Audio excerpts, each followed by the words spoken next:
Will gave me, but I added the song to it.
Welcome back, everybody, to the next episode of the Most Notorious Podcast with myself, Foreign Raider Jeff, Raider Will from the Silver and Black Podcast, and our guy at the end, Leo Cheeto Linus. What's up, gentlemen? How you doing today? What up, man? What up? What up? Salute, salute, salute. What's going on, baby? Not much. Was that a better intro? I've got no strings to hold me down. I'm still in Disney mode, dog. You know, Cheetolandia, bro. Hey, that looks such a good time, bro.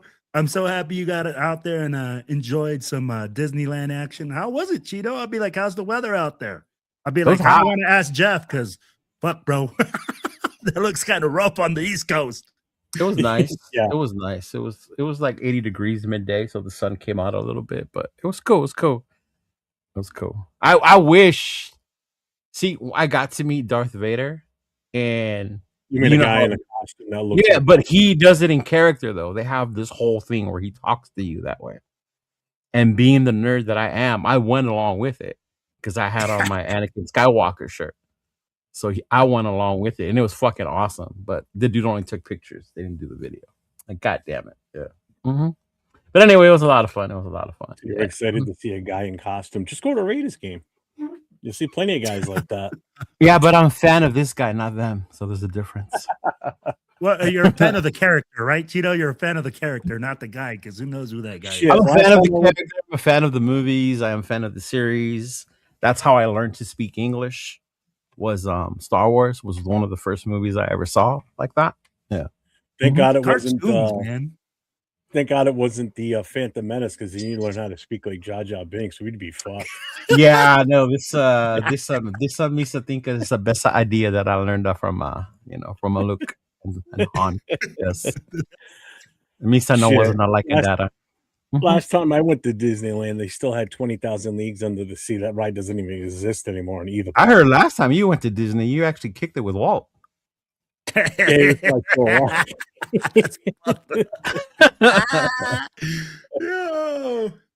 Hey, Cheeto, do they still got that ride that's like a roller coaster ride?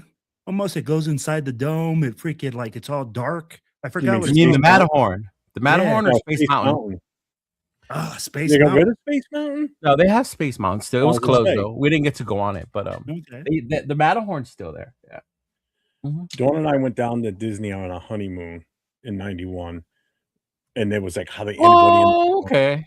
Yeah. anybody in the park. 91. Disney World. We rode Oh. Space Mountain. We did it like 36 Oh, times. Disney World. Disney World. 36 times we rode that ride. We'd get off and get right back on. Yeah. Because there was no line. There was nobody there. Place was dead. We just got hit with that Hurricane Bob, so like nobody was there. So it was very beautiful. Dude, 91. 91 had just graduated middle school.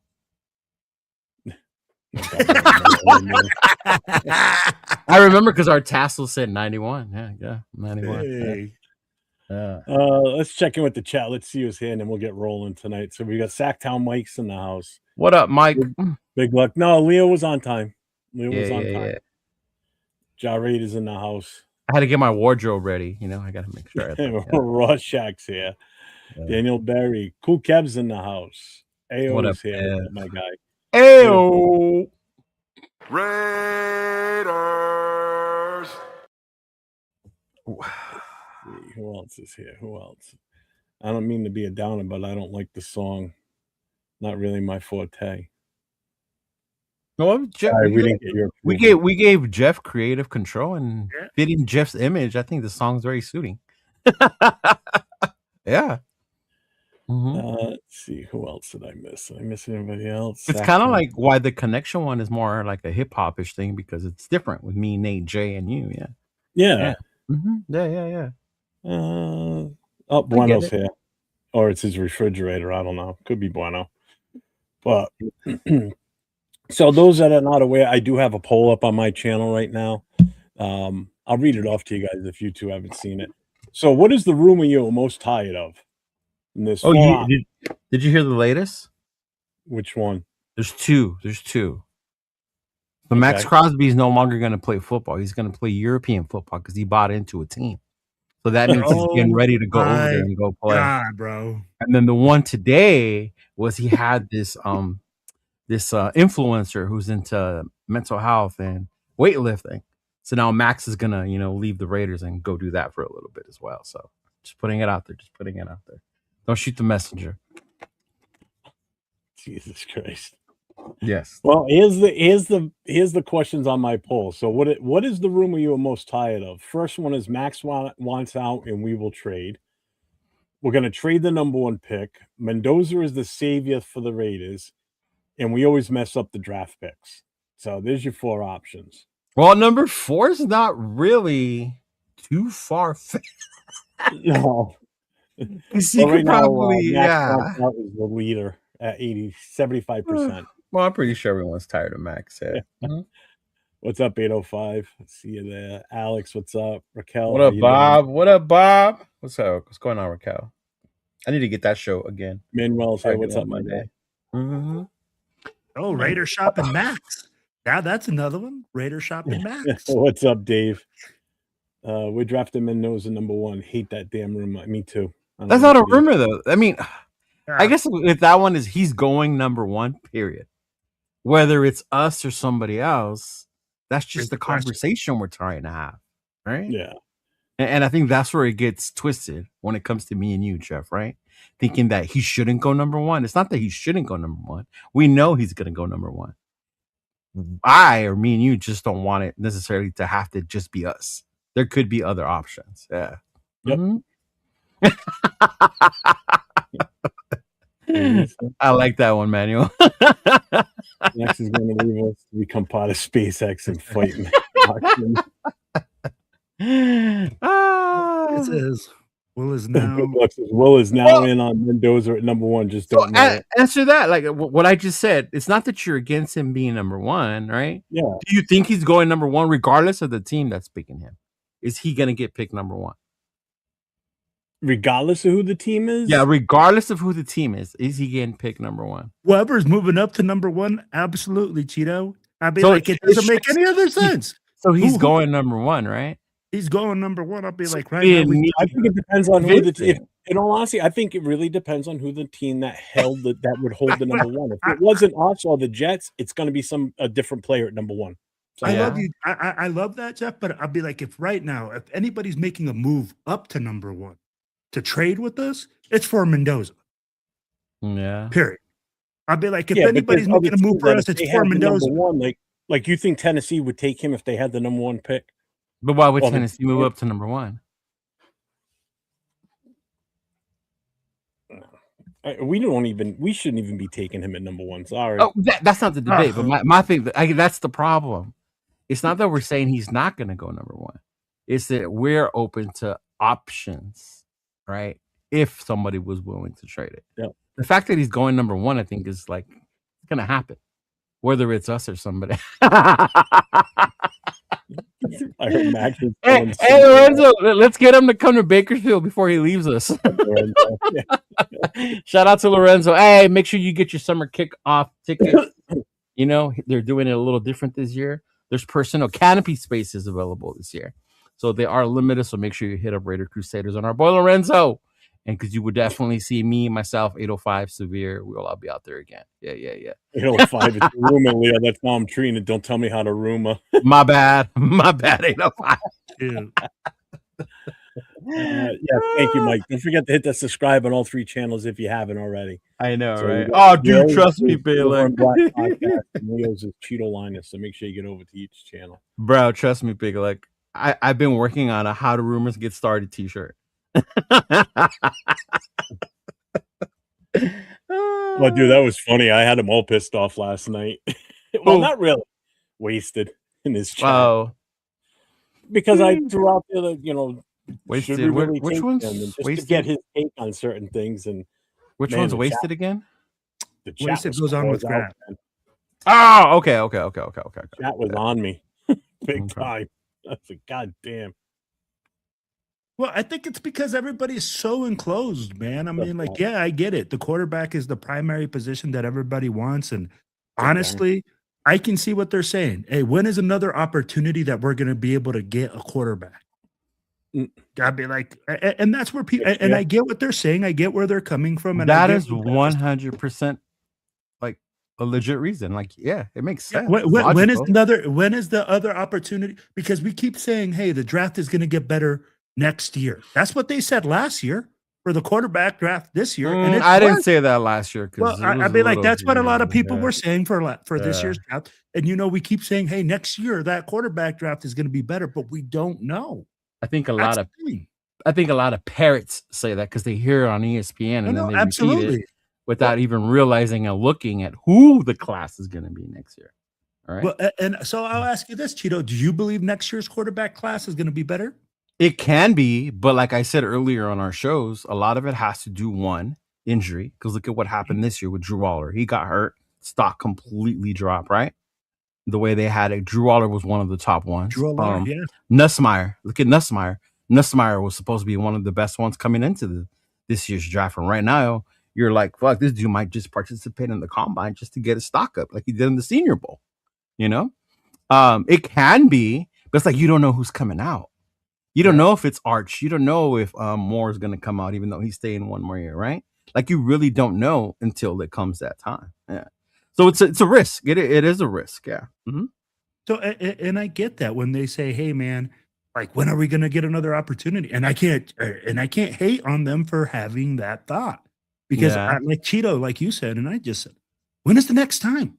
We don't know. Right. In all honesty, the only reason I'm really pushing to trade out of the number one is because of how many more picks we can get out of it based on how many needs the team has. We won't have as many needs next year. So if we did for some reason finish with the number one for next year, we use the number one pick. We don't trade out of it. This year, I think we needed to trade out of it. I think one thing that I did notice a lot was people just saying the we need. Of course we need. We're drafting number one for a fucking reason, right? We have a lot of needs. If we didn't have a lot of needs, then we wouldn't have the number one fucking pick, right? Mm-hmm. Now, I think the notion where a lot of us goes, oh, we're not ready to have a quarterback. I get it, but what team picking number one is? You're picking number one for a fucking reason, right? You suck. But to Jeff's point, it just goes to how you're gonna go about building it, right? Do you go and get the guy because he's there and you keep building each year, or do you stack up on draft picks?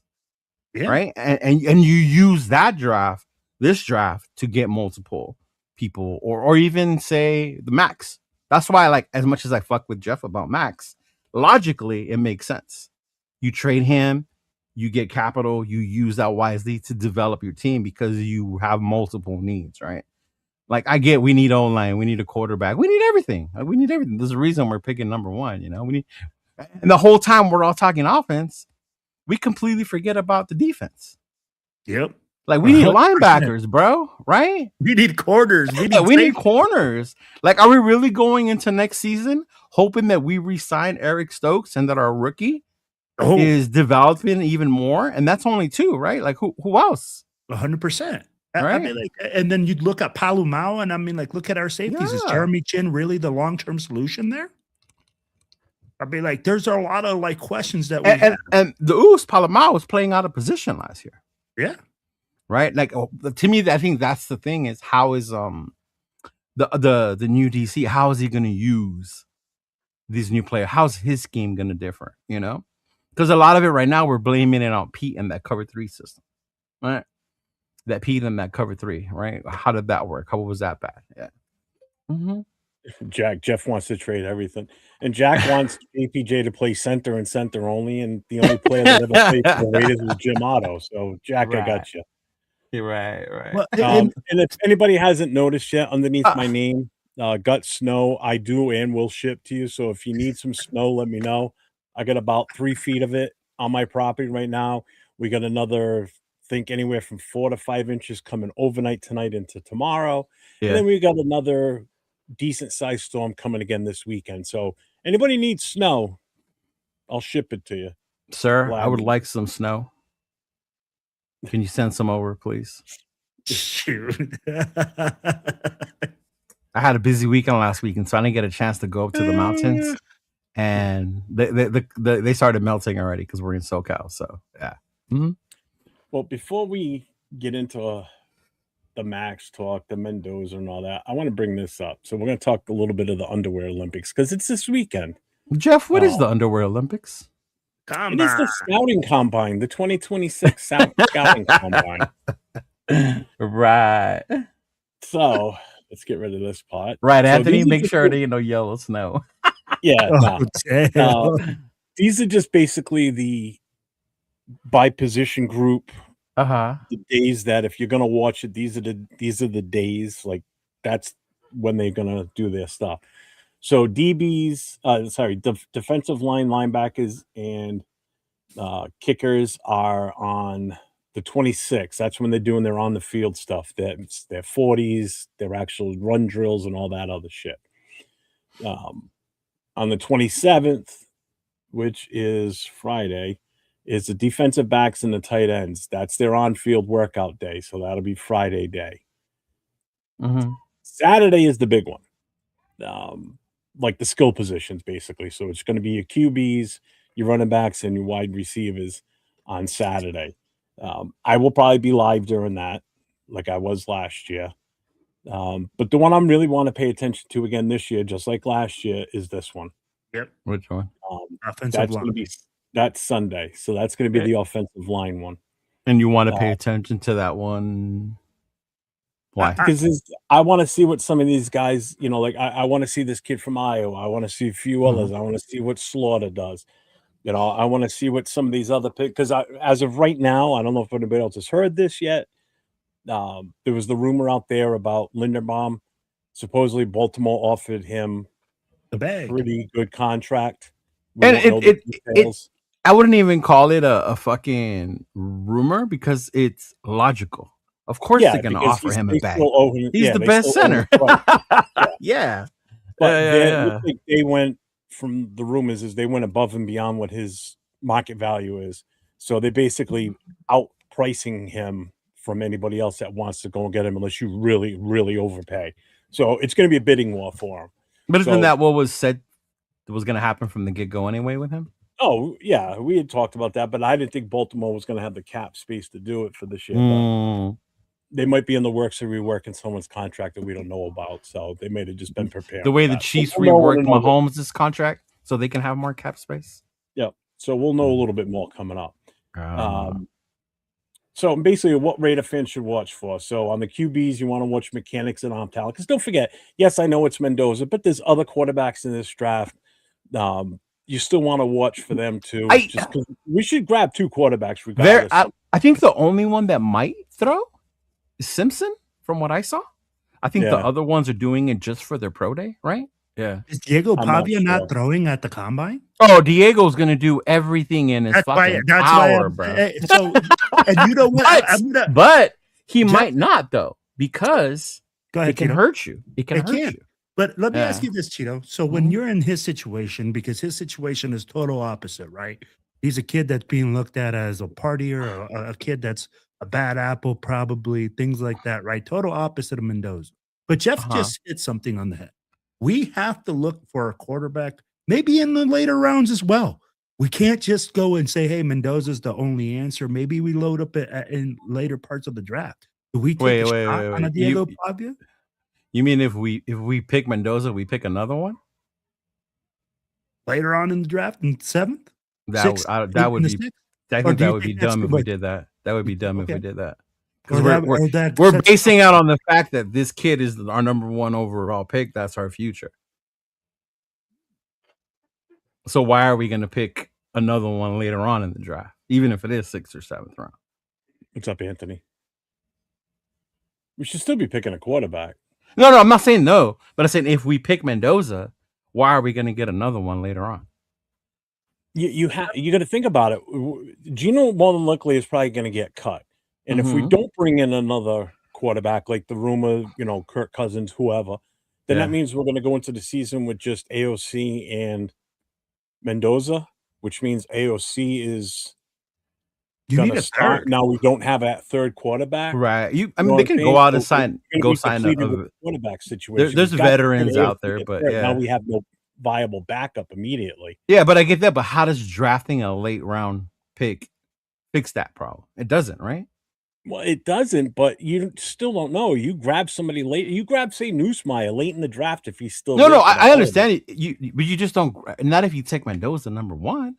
So I'll tell you like this, Cheeto. I see what you're saying, but I would do this. If you grab a veteran QB, if you bring in a Kirk Cousins. Remember, and this is why I hate doing the whole draft thing, because free agency comes first. Yeah. So by the time April comes, they could have signed another fucking, say, Jameis Winston or whoever, one of the fucking dudes that's out there, right? They could sign one of those dudes. Agreed. And then at that point, you're like, well, okay, they're bringing in this guy to be the veteran guy while they draft Mendoza, and he sits a year. So this is what the question I was just about to ask you, Cheeto. Kirk Cousins just became a free agent. If you look at it, do you take a shot on Kirk Cousins and sit Mendoza and say, hey, I think the funny thing with the Cousins talk is we always talk about the money. Oh, we need this, we need that, right? Cousins ain't cheap, y'all. I don't know if y'all understand how many times Cousins has gotten paid. Oh no, he's expensive. Cousins is not cheap. So it could be one of the most. Well, the average price right now, basically for a veteran, it's going to be about the 30 mil mark. Exactly, and that's the going rate. It's and not like we're overpaying for him, right? Yeah. So why would you invest that much? It's going to in someone like that than fucking Gino, that's for sure. Right? No, but why would you invest that much of your salary cap when you just said earlier, Jeff, in the beginning, we have so many needs?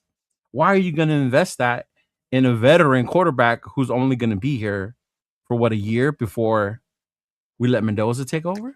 That's why I'm fine with sticking with Gino for another year. I don't see why not. Or even O'Connell. Even O'Connell gets a year. You put Gino, now there's 18 mil dead cap on you. Then you go, you're paying one quarterback that's not here anymore to pay another quarterback that's going to come in for 1 year, possibly. Maybe you sign him for 2 years. Yeah. What's the sense in it? Why are we wasting cap when we need all the money we can get to bring guys in? Let's just bring back Derek Carr. Why not, huh? Oh,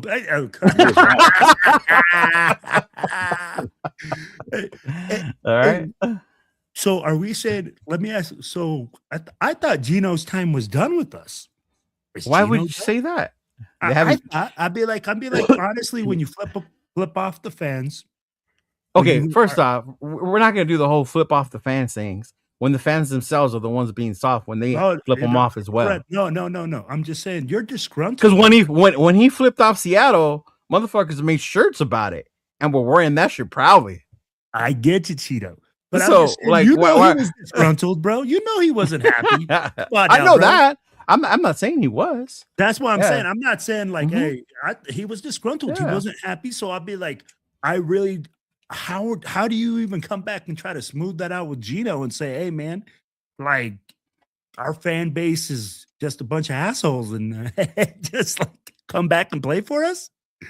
No, I think we talked about this before. That relationship's ruined just in general about the environment from being able to play here that way moving forward. You know, the pushback that would come from the fans, right? The fact that he was still here.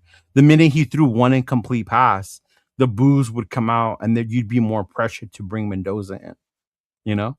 Even if we were winning. No, Yeah. 100%. Mhm. Yeah. But there's so many other quarterbacks out there that you could bring in. Yeah. Who would you like to see? Oh man. I like you think- Jameis. I like Jameis Uh, for media television purposes. Oh Jesus Christ. I would love to see. That's like the Jameis people that Winston. say they want to draft Mendoza just because he's a God fearing man. That's what I'm No saying. other reasons, just that. Right. Okay. Like that Yeah. makes sense. Yeah, but imagine pairing those two together, though. Imagine pairing Mendoza with Winston, bro. Like, Oh my God. I hope we'd end up on Hard Knocks because that's comedy gold. that's what I'm saying. Like, and that's what I loved about Jameis when I saw him on Hard Knocks. Was he such a cool fucking dude? You know what I mean? Like, I Yeah. would just love to see him like wear our fucking Raiders jersey. But I mean, hey, I don't know. So just real quick, I want to get through these and then we can talk about whatever. Yeah. What Raider fans should watch. So on the QBs and mechanics and on talent, you won't have to see that from Mendoza because he's not throwing, which I think is ridiculous. He should throw. But anyway, no. Hey, Jeff, Why? here's the thing. Why because not? it hurts his why? stock. Because he doesn't want to show off his incompetence. No, it It's shows great. up, bro. And this is the thing. And don't give me he's not familiar with throwing to people. What do you Bro. think's going to happen when he gets to a new team? Whoever drafts him, he's going to be throwing to people he never threw to before. So what's the difference? because it doesn't. Tell me. Because everybody's gonna be talking about it, Jeff. Time Here's the out. thing. If you're this competitor who loves to compete, I get what you're saying. why are you afraid of hurting your stock? Every single quarterback has done it. No, I get that. I know that, dude. You don't tell me. I know why he's not doing it. I'm just Yeah. helping Jeff argue his Did you point. just say? I get what you're saying, Jeff's point, Will, what and were I you get gonna what say? Jeff is saying. Will, But what were you going to say? what I'm telling you is, hey, it just right now, it's just not done anymore, Jeff. For them, Why not? because people will go out and say, "Oh my gosh, did you see how terrible he was at the combine? Oh, but he's no longer the number one draft." And you know how Oh it is. well, then don't fuck up the day of the fucking combine. Then what do you want me to say? But That's the how- guys that are out there for the linemen or whatever, their stock can rise and fall because they misstep on what the coach. Let's put it this way: if you watch the offensive line when they do their thing, the coaches give them direction one time. They say it, and then they have a guy run through it, and that's it. And then they just do it. And if you Yeah. mess up, you mess up. Guess what? That'll drop your stock a little bit. So if they're telling you as the quarterback, do this, throw this pass to this guy, he's going to okay, and you overthrow him or you way underthrow him, that's on you as the player because you're not doing what you're supposed to be able to do by putting the ball in that guy's hands. And don't give me this. Oh well, he's not familiar throwing to him. So So let me what's- ask you what's this, he gonna Jeff. do when he's playing for the Raiders and he's out there with the first practice and he's throwing lame ducks everywhere because he's not used to throwing to these guys. He's not adjusted. to He's it. throwing to Megatron Jr. Yeah, right. and he can't hit him. So Jeff, I anyway, get what wide you're saying. receivers, you want to see their separation. We don't want to see guys like Thornton who can't separate what the shit from Well, players. it's funny you bring up wide receivers because did you guys actually know who Xavier Worthy was until he ran the 40? No, I did not No. know who Xavier Worthy was. Oh, really? Now, I'm not saying he wasn't. He was a good receiver, but that's someone who, by participating in the combine, upped his stock to be a first round pick. Absolutely. So it has its positives that it can do for you. Yeah. Mhm. Yeah. Oops. And that's what it does, right, Cheeto? If you're a lower guy that's not very looked at, you got a chance to shine and show what you can do. Like Mhm. Jeff said, offensive line, you're going to check Yeah. their hips, check how they flow, check how they move, check their footwork Measurements and too. placement. The You know? measurements, big time. Like offensive lineman. You know, if you're coming in as a tackle, one of the biggest thing that is the selling length. point on you is your arm length. Yep. Yeah. arm And length. you saw what happened with Tyree. what's his name, Will Campbell in New England. Bro. You know, that was the big knock on him last year in the Even combine was that, short the big arms. thing with Tyree was his physical specimen of a body that he is. Right? Look at how big this dude is. Look at how long his arm. Remember, they had that thing of him next to a truck, right? So With his beefy. wingspan. Oh, he has a 7'4" wingspan. I think. Right. But what good did that do in the NFL? It doesn't do, and those are measurables, right? Yeah. I'd be like, right now, people are It's saying this guy's it's cool to have those. It's cool to have those. But I mean, hey, yeah.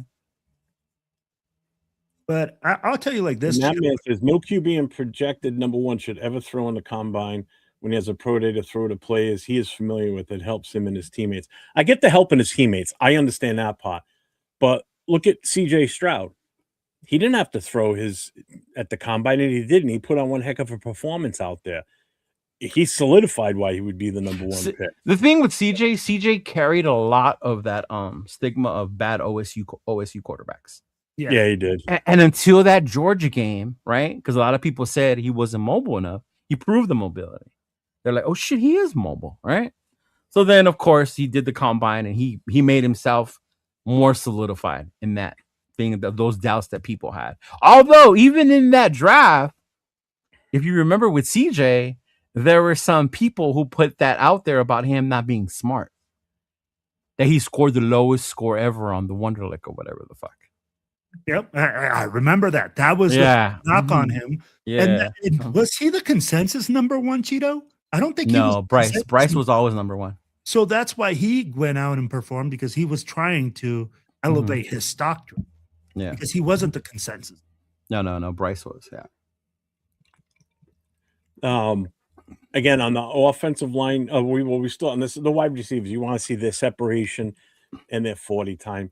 Offensive line, definitely their footwork and like their ability to anchor down. That's a big one, is the footwork, because that's what I was looking for a lot during the combine last year, and which is the same thing I watched when I saw Caleb Rogers get out there. I didn't care about what went on with the play. I was focused on watching him when he finally got his first chance out there on the field. Yeah. And his overall stance, like his framework, he just looked good. And it made me really shake my head. Like, why is it taking this long for this guy to get out there? Where his first game right away, he already looks like he should have been playing for a few weeks already. True, but then when he played against better talent, the Philly game, it showed why he needed more time to develop. Oh, that whole team needed more time. Yeah, that's what there was nobody on that team that did good at all. You could have had a freaking 15. Because you talk about the Philly defensive line, that shit's no joke, bro. Wow. And then on the defensive line, the explosiveness, how fast they get off the line, what type of brain they have, that difference. And then obviously the interviews, leadership, and football IQ. Yeah. So make sure everybody's watching for this stuff. So again, here are the dates. So the 26th is DL and linebackers. 27th is defensive backs and tight ends, which is kind of like the boring one, I guess you could say. What? But although for me, bro, not for me. You want to watch 40s on those, and their measurables, because you want to see if it's a shorter dude, taller dude. The one that gets the most views is probably the quarterback, running back. Yeah, the Saturday one. It's all your skill positions. Your skill positions. So definitely tune in on that one on Saturday, and then because we're going to be looking for wide receivers too. So I want to see who's looking good out there, who's going to possibly move up on the the potential draft board here. And then March 1st is the offensive lineman. So Saturday and Sunday will be live for those. So, and then that was it. That's the end of the slides. So I threw that together today real quick. So just wanted to make sure we talked about that because again, it starts in. I mean, they're already all there, basically. Yeah, they're already all there and stuff. Yeah, they're already talking with players and interviewing players and such, and coaches and GMs are talking to each other. So this is where deals will be made too. That's the other thing you think about. This is the first time that they're all together. You know, GMs, scouts, coaches.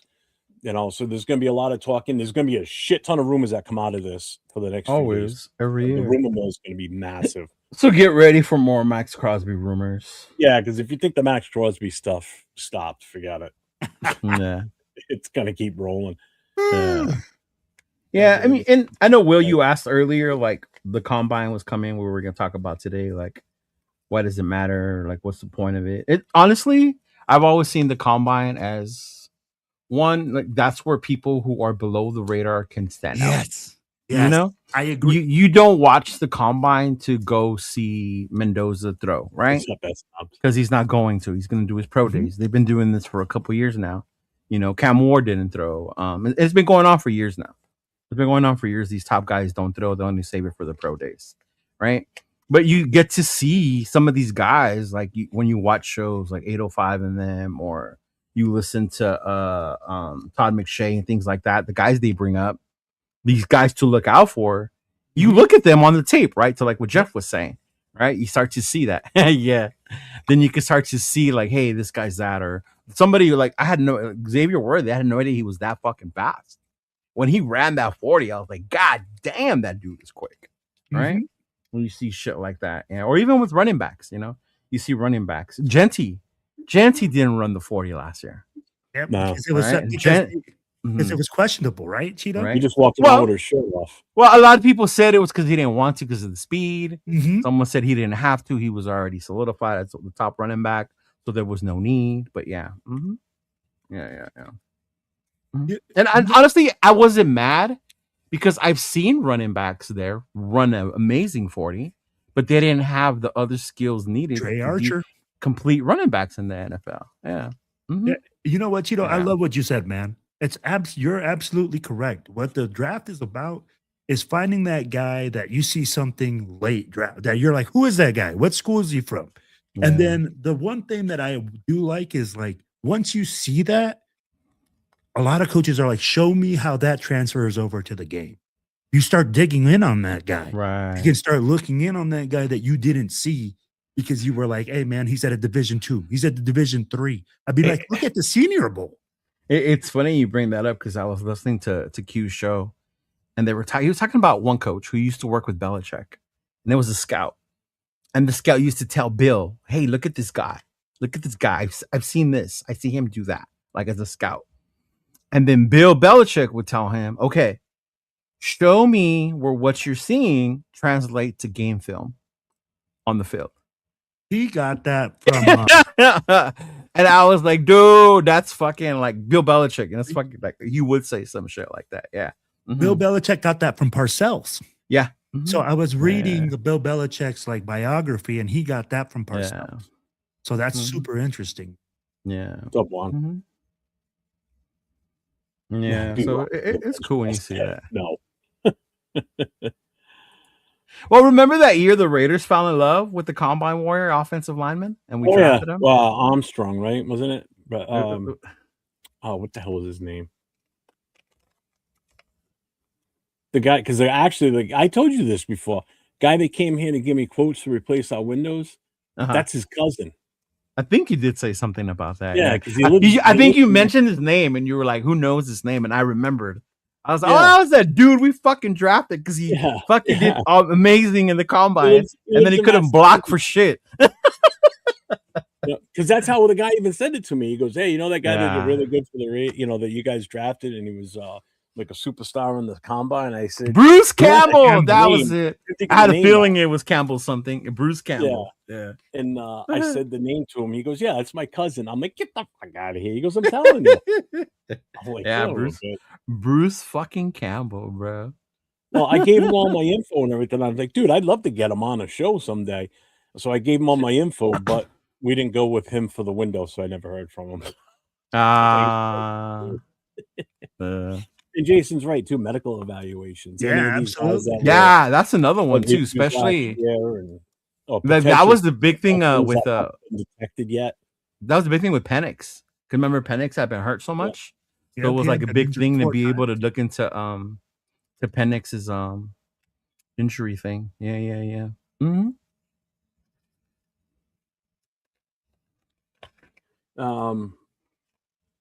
So I'm just gonna put the banner up and we're just gonna free ball it at this point. You ready? Yeah, G fam. I only had 2 left, bro. It was an amazing day at the All strip right, club. let's let everybody go at it now. What the heck? They left me with $2, bro. That was it. You believe that shit? Yeah. Chicas Bonitas was popping, bro. Mm-hmm. Oh, I thought you were stripping, bro. I was like, damn, Cheeto. I was like, you out there doing that There's extra. someone else that was higher than him. Who? I know Stafford was up there. I thought there was someone else on the Wonderlic that was even higher than Stafford. I think Andrew Luck was. Andrew Luck was. I knew it was a quarterback. I just couldn't. Who the fuck was it? Maybe it wasn't a quarterback. Because that used to be one of Bill Belichick's famous things. He would always go look for the smartest guy. They weren't always necessarily the most talented, but he was always big on grabbing really super intelligent guys that were easy to learn stuff. Those are the easiest ones. He always said that he could coach people. Not always. Sometimes he just went and he got players. Hernandez probably wasn't the brightest cookie in the box, but he was a fucking football player. Yeah. No, I don't want to remember Leatherwood. DB's 40-time vertical. That's John Gruden, man. John Gruden's pick right there.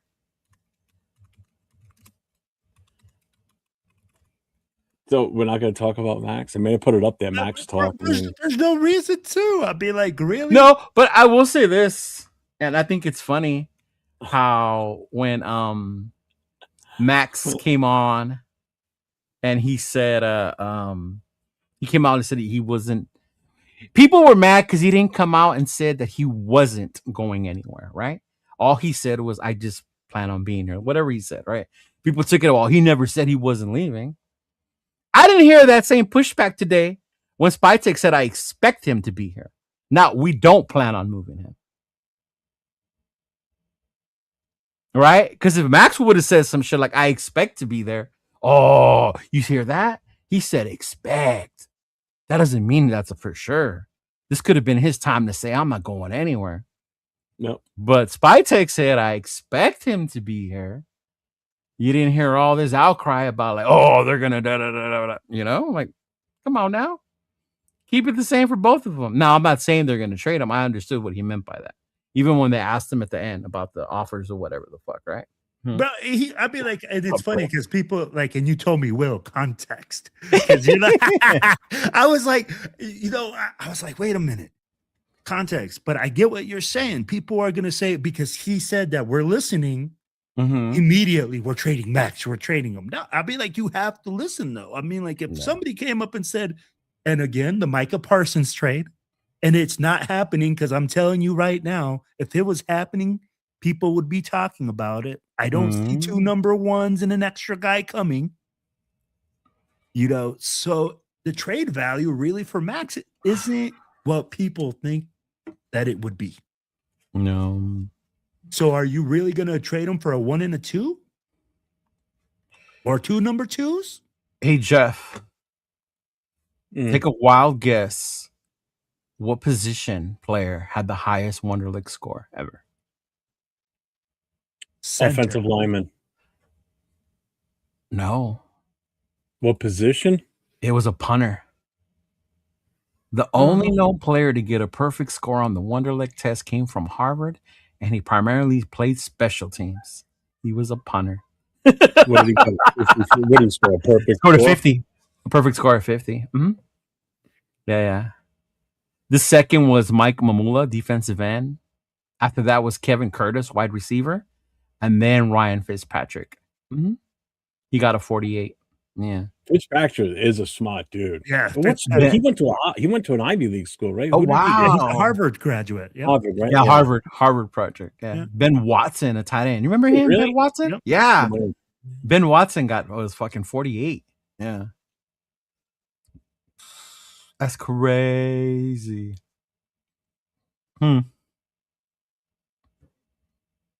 That's crazy. That's crazy. Actually, Silver Smoke usually goes to the combine. He lives right in Indianapolis. I haven't talked to him. I should. That would be cool to go if you live nearby. That would be some cool shit to Yeah, do. because last year he when I was live, he called in. Oh, he came in live on the channel while he was there. Did He he? had a really bad, he had a bad feed while he was there, so it was really tough to see. We happened to be on the phone with him when I forgot who it was that was running. Oh wow, Frank Gore got When one the of the running, I lowest think it was when ones. the running backs were doing their 50s or their 40s, and some of the other, like obviously the Amari and Hampton and some of those other guys were going through it when he was there. Yeah. But he was even talking about the wide receivers, just how fast some of them were. Yeah, I would go to meet the players, to network with some of the other people. Yeah, I think it would Because they walk around too. great. I mean, they go right up to the stands and everything. They talk to fans. Yeah. It's actually Oh, pretty bro. cool. yeah. When I've gone to private like practices, you meet a lot of the dudes, a lot of the writers that way. They just walk around, come up to you, like, hey, so and so, da da da. This is what I saw. What do you think? So, Like, how do they look? I'm gonna throw something wrench? out here because Oh, he here it says goes. Mendoza's gonna crush. What are we gonna? What's everybody gonna do with the ones that say he's such a smart guy? What's gonna happen if he scores like a 30? Honestly, bro, I wouldn't even panic because I know that, but I'm just saying, how funny would that be if Yeah. he like totally bombs this thing? Yeah, I think it would be hilarious. it would be funny because you would see a lot of content coming out about he bombed it and da da da da da. And yeah. Mhm. Yeah, and I think to me, it's like when they talk about him being smart, I don't necessarily think they mean his grade point average. They mean his football smarts when they talk about him being smart. Oh, I think everything though. I think his even his academics and everything. He's up there. What's his GPA at Indiana? That I don't know. I'd have to look it up. I'm not sure. That's what I'm saying. So why are people saying he's smart at school too? Like, how do they know? Well, they might know that. I just didn't look it up myself. I Yeah. never had the desire to. Mhm. Yeah, Vince Young bombed the Wonder League. So did Frank Gore. Frank Gore was one of the lowest scores too. Yeah. Just because you do good on the Wonder League doesn't mean you're going to be a good football. Oh no. Yeah. So they like at the end of the day, the Wonder League is only one evaluation part of the whole process. Yeah. Oh, that's awesome. Accepted it. He better score higher. I'll laugh my ass off. But still, exactly, that'd be funny though. I thought so. Yeah, It's okay. I don't think it would matter to me because it's more about his football IQ than anything. I mean, the perfect example was, remember the movie The Program, Jeff? Remember Alvin Mack? Right? Yep. Box rocks. Could not read, could not spell. But when they asked it, the film study one, right? The film study in the room, Jesus Christ. Like, and then they do this, he just rattles off everything. Then you ask him a simple question, like, what's 1 + 1? Right. You know, he can't answer it. You're like, what's your main job? Little quarterback. What do you do after you get up, break the seal off this? No, because the coach has them identified the offense the other team is running, and then what the defensive call was going to be, and then third was what his assignment was. And that motherfucker was like, boom, boom, boom.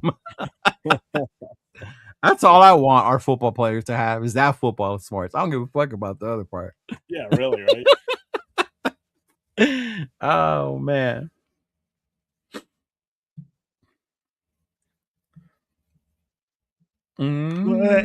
Wait, so he's coming off made. So hold off on trade value.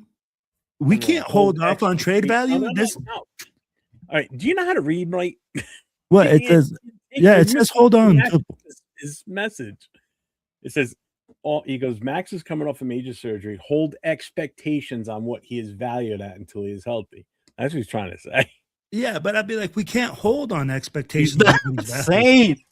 He's not telling you to hold on. He's saying your expectations. You're gonna hold back on the expectations. I get you. I was like, what? Relax, Tigger. Relax. Don't expect the shit. Yeah. Hey, I actually got to draw a Tigger at Disneyland yesterday, but I got you. Yeah. Fucking Marine. They taught us how to draw a Tigger. Here, the drawstrings are on the front. Well, Shit. Fuck you. I need love help you, dog. Oh, you fucker. I saw another one the other day. And I was gonna send it to you, but I got caught up in what I was doing. But this time it wasn't. It wasn't one of you guys. It was one of my guys. Oh my Yeah. God. I was like, it happens in every branch. It does, bro. Shout out to G-Fam with the gifted 10 memberships on my channel. I appreciate you, man. Damn. What's Thank up, you. G-Fam? Let's Yeah. go, G-Fam. My stream elements is finally working. He's definitely a smart kid. People talk about how he doesn't need football. He'd crush it with his own business or something. Yeah. Mendoza? That doesn't sound right. So, and you I like know what? the Nandalorian sounds better. Hey, Cheeto. So, they asked Spytech today about the NIL and how he feels like, it's affected kids coming out.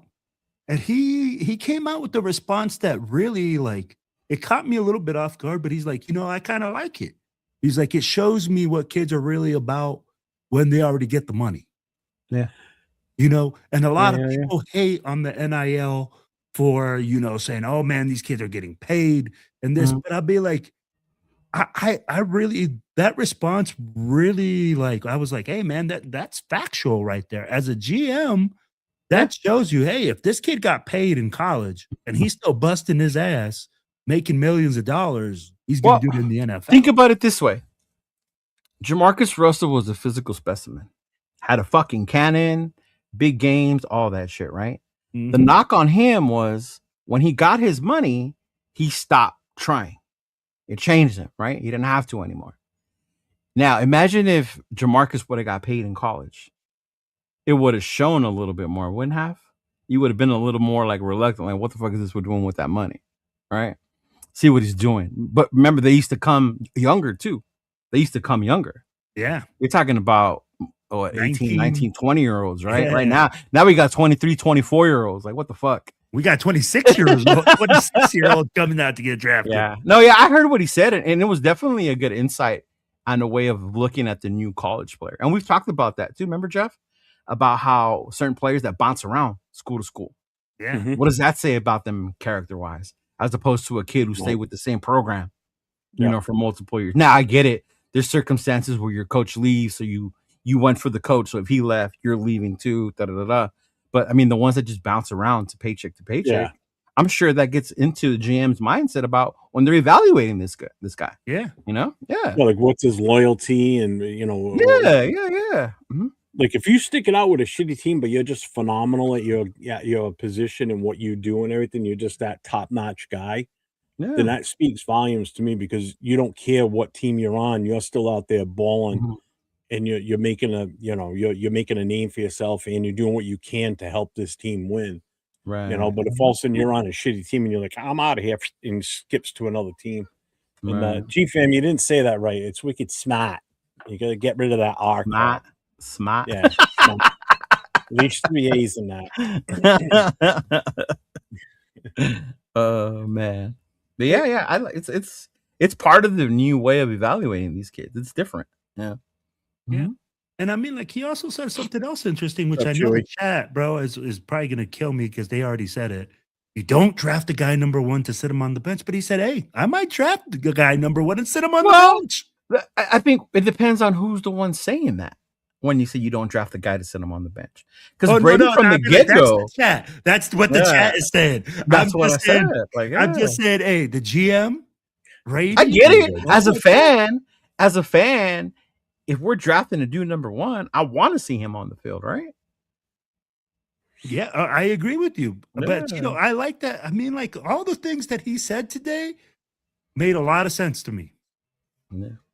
I'd be like, when he's like, hey, I can draft a guy. The coolest part about Spytech now, Jeff, and I don't know if you noticed it, but last year it seemed like Pete did more of the talking than Spytech. This year you see Spytech's personality more on the team than we did last year. I think it's his personality, but he's in charge. Yeah, he's coming. That's what I mean. He's in charge and making the decision. Yeah, like he's already got a bigger media presence this week at the combine than he did last year. Last year he was just like, oh, there's the GM. Oh, but here's Pete Carroll. Let's go talk to Pete you know what I Carroll. mean? So Yeah. I get it. I definitely get it. Yeah. You know, it just goes to show how much control he actually had on this team last year. Right. The GM, he should be the focal point. You know, I mean, Kubiak, it doesn't even seem like you don't see him all over the place being interviewed, and you know, No, he's tomorrow. He's being interviewed, but I mean, not in the same meaning as like Spy Tech, where he's like everywhere. Every time I turn around, there's something coming out about Spy Tech saying this, saying that. Yeah, he's he'll be interviewed tomorrow. And hey, G fam, thank you, brother. I appreciate it. Shout out to G fam, 5 members gifted on Cheeto Linus. But yeah, man, that thing with Spy Tech, I noticed it, and a part of me is bugged that didn't happen last year. But then I have to remember that because it was Pete Carroll, I guess they gave him that control because of his name, right? Well, he's the veteran. He's the one who's done it before. So maybe, you know, John, you sit back a little and maybe you learn, you know, from Pete and his experience this year or whatever the fuck, right? But this year, like I'm buying into the Spy Tech so far this year, man. We'll see what happens after March 11th, right? When March 11th comes, you know, and we're like 2 weeks in, and we're over here like, wow, fuck, you know, that shit might be a little different. Yeah. I'd be like, this year it's been like that from the beginning. From the hiring of Kubiak, Mark has taken a step back. He's letting Spy Tech come out in front, and he's being the lead dog. I don't think Mark ever was the guy, though. But I'd be like, if when you looked at him as the franchise, everybody, you know, always had him and his dad, right? As the face of the franchise. Oh, you know. So I'd be like, now he's like really even taking a step back where he didn't even make it to the podium to announce that coach, which was huge. A blue collar gym. How do you know this? I'd be like, do these guys like live with Mendoza and like, do you not have a job or something, bro? Because people are like, oh, he's a gym rat. He's this. He's that. I don't think you understand the day and age you live in. You can basically know everything about these motherfuckers through social media alone. You go back 10 years ago. So everything that I post that they want to post about themselves. If they had enough interest in you, they would, but they don't. So be grateful. Right? Yeah, no, for real. That's real talk. Imagine being like that much where people can look at everything you do. You know? No, man, that's I just don't see this, man. I'd be like, also, he said he turned down doesn't Yale have a football team? Yeah, no? Yale has a football team, right? Yeah, they do. Yale has a football Yale, team. Harvard, every but because they don't win. They're not known for their football program. If he's that good, they would have won 4 championships. Oh God! I mean, come on. I mean, he's the guy. Remember, he's the consensus #1 overall pick for the eternity of the NFL. Oh, Jeffrey. Come on, man. He's the savior of Raider Nation. Let's go. Oh, man. Fucking go. Hey, he's such a gym rat. He works out at Planet Fitness now, right? Yeah. Get out of here. Yeah. Oh, I ain't wearing no quarterback jersey, and it's not because of Mendoza. It's just this frame does not look good wearing small guys. Yeah, he needs a 3-digit jersey. Damn, he said 3-digit. Yeah. I have one too. Well, ain't no shame on Jeff. I have one. I have one that has my area code 909, 3-digit jersey. Yeah. I need a 4-digit. I didn't go that far. He's almost put zip code. He's like, you said put 2 players' numbers at one time. I'll have like 00 and 63. You know. Yeah, no, it's different. It's different in Ivy League schools too. Yeah. Yep, absolutely. Hey, what up, Tanner? What's going on, brother? What was your previous con? Hold on. What was? I'm not as high as Spy Tech as a lot of people. Wow. No, with reason though, because there's a lot of reason not to. You look at last year's free agency, bro. It was not a success. Correct. His job is to do that. Correct. And if you go by last year, whatever you say, oh, it wasn't him, it was Pete, whoever. That's his job, and it falls on him. And all we got was what? Kappa? Landon Roberts? Right? Eric Stokes? We lost Chase on. We lost Spillane. right? So I understand the skepticism on him, but also like I'm open now where I start to see he has more of an influence on the team. Yeah. Mhm. G-Fam, the last comment I see from you was you were talking to Alex. I don't see anything else. Yeah. Cap of the goat. Uh-huh. Q had this really good interview with Clint's dad. I don't know if you guys got a chance to listen to it. I whole heard thing, but the whole thing, not just clips. Like hear the whole thing. Yeah, well, I only heard the clips that he brought Yeah, up. no. That's what I'm saying. Like, no, you hear the whole thing, and I like to listen to them all, the whole thing, because it gives you a bigger context of like how the story got there, what they were talking about when they got there. What did he say? If Mendoza what? he said if Mendoza wins the Super Bowl, Jeff will be wearing his shirt, hat, tattoos, and a fridge full of Mendoza treats. Fucking Mendoza treats. Right. You ever watch that movie? Yep. Friday Night Lights. Yeah. Yeah. You remember when that girl made like that Jello of the running back? And she, oh, no, Rice Krispie treat. And she's like, "Here, I made this for you." That's what Jess Mendoza treat would look like.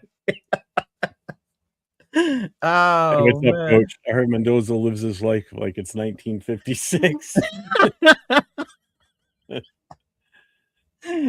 Coach, that's hilarious. Coach is not a Mendoza fan. Coach is not a Mendoza fan. Just Jersey says the full chant. Yeah. Wow. Wow, you just called me fat. That's not funny. Right? Damn. Now we're shaming folks. It's all in caps, too. Those are big letters, too. God damn it.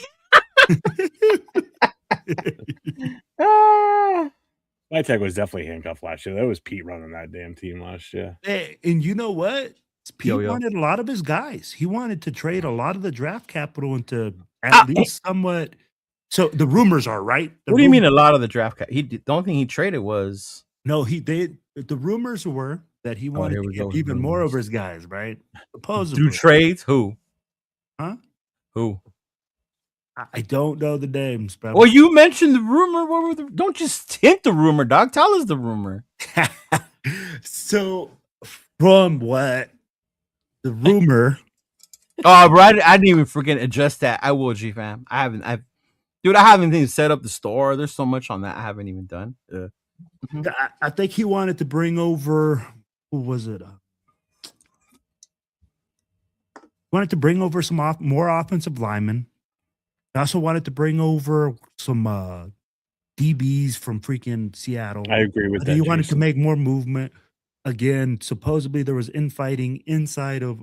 I'm gonna get you this article, Cheeto. Supposedly there's some supposable infighting on there. I hope you didn't get it on Facebook. I'm just saying. Nah, it was on like a freaking article that I read. There was this article floating around Facebook about how we signed this offensive lineman from the Lions and he can't wait to get here and play for us. What? That I haven't. Yeah. No, that I haven't heard. Yeah. What's going on, man? Oh, and Tanner, I saw this list today. He likes your hat, Leo. Thank you, appreciate it, big dog. It's the Viva Los Raiders. Is that Italian colors? Really?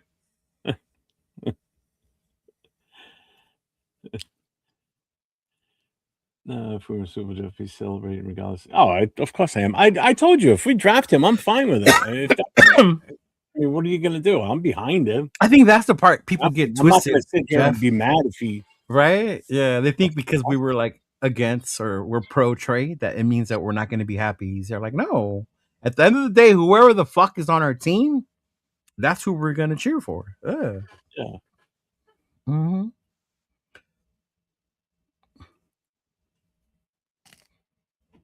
Arnie's got a question. Which of our own free agents is a top priority to re-sign? Landon? Stokes? What about Jamal? Nah. What do you think about Kuntz? I wouldn't make him a priority necessarily. It's a lot. It depends on the price, bro. I think we gave him a lot for what we got last year. And the shitty part is, one, we let Chason go and paid him instead. And you saw what the year Chason had. And then the other part is like, this would be the year that he fully recovered from that injury. So this could be the year where he has a bigger year, right? Because his body would have fully recovered from that injury. Yeah. Hopefully. Mm-hmm. Yeah. No, Um, I'll tell you like this with Kuntz, man. We gave him $13 million as a prove-it deal. So what is he going to take this year? Think he's going to take less than 13 million? I don't know. Maybe even he knows. Hey, I didn't prove it. Unless there's other teams banging the door to bring him over. Yeah. What up, Israel? What's going on, big dog? Man, Lovelock's in that. Yeah, we need to get we did Lovelock or Steven back on the show. No. Mm-hmm. Olive Garden colors. In Sacramento. The fuck are Olive Garden? That was a good one. Okay. Robert, he said 51's a bum. Mm-hmm. With the milk cart. Yeah, what's up, Israel? That's funny. The guy on the milk carton. All your comments say otherwise, Jeff. That's a fact. Then you try to play it off. Embrace Fernando Mania. We'll feel. What? How many times do I have to explain this, though? I mean, well, I could see. Okay, if I didn't know you and was on live with you all the time, and I would just tune in every now and then or whatever, I would think you don't want Fernando. Period. He has no business. Well, I explained this to you the other day too. No, me, but I know you. Yeah. No. And I explained it to you the other day too. Because so much of the chat is not paying attention. I'm not saying not to take the kid, that he's not worth the position. What's happening is enough of the chats are pushing me to the point where I'm starting to hate the kid because they're just throwing it in my face all the time. And that's where I think and it's forcing me to defend myself to the point where I don't even want the kid type of thing. Like I think he's garbage. That's what and I don't think he is. But that's what it's coming off as, because that's just the direction I'm being pushed now. Instead of, it drives me nuts. It's like, if we take him, we take him. I'm going to support him. I'm going to stand behind him. I'm not going to sit there and hope he fails. Fuck you on the new James. That's not even clear. Damn. Hey Robert, you're right. You're right, bro. Jeff has his opinion. Leave him alone. That's remember, right. I say this.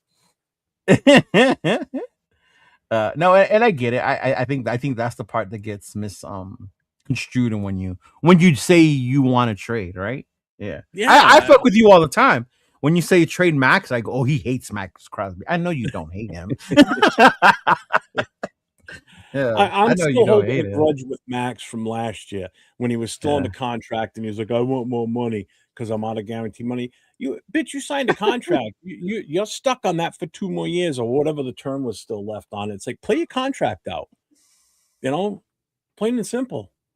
Damn, on your neck. That's fucking hardcore. Damn, Rick.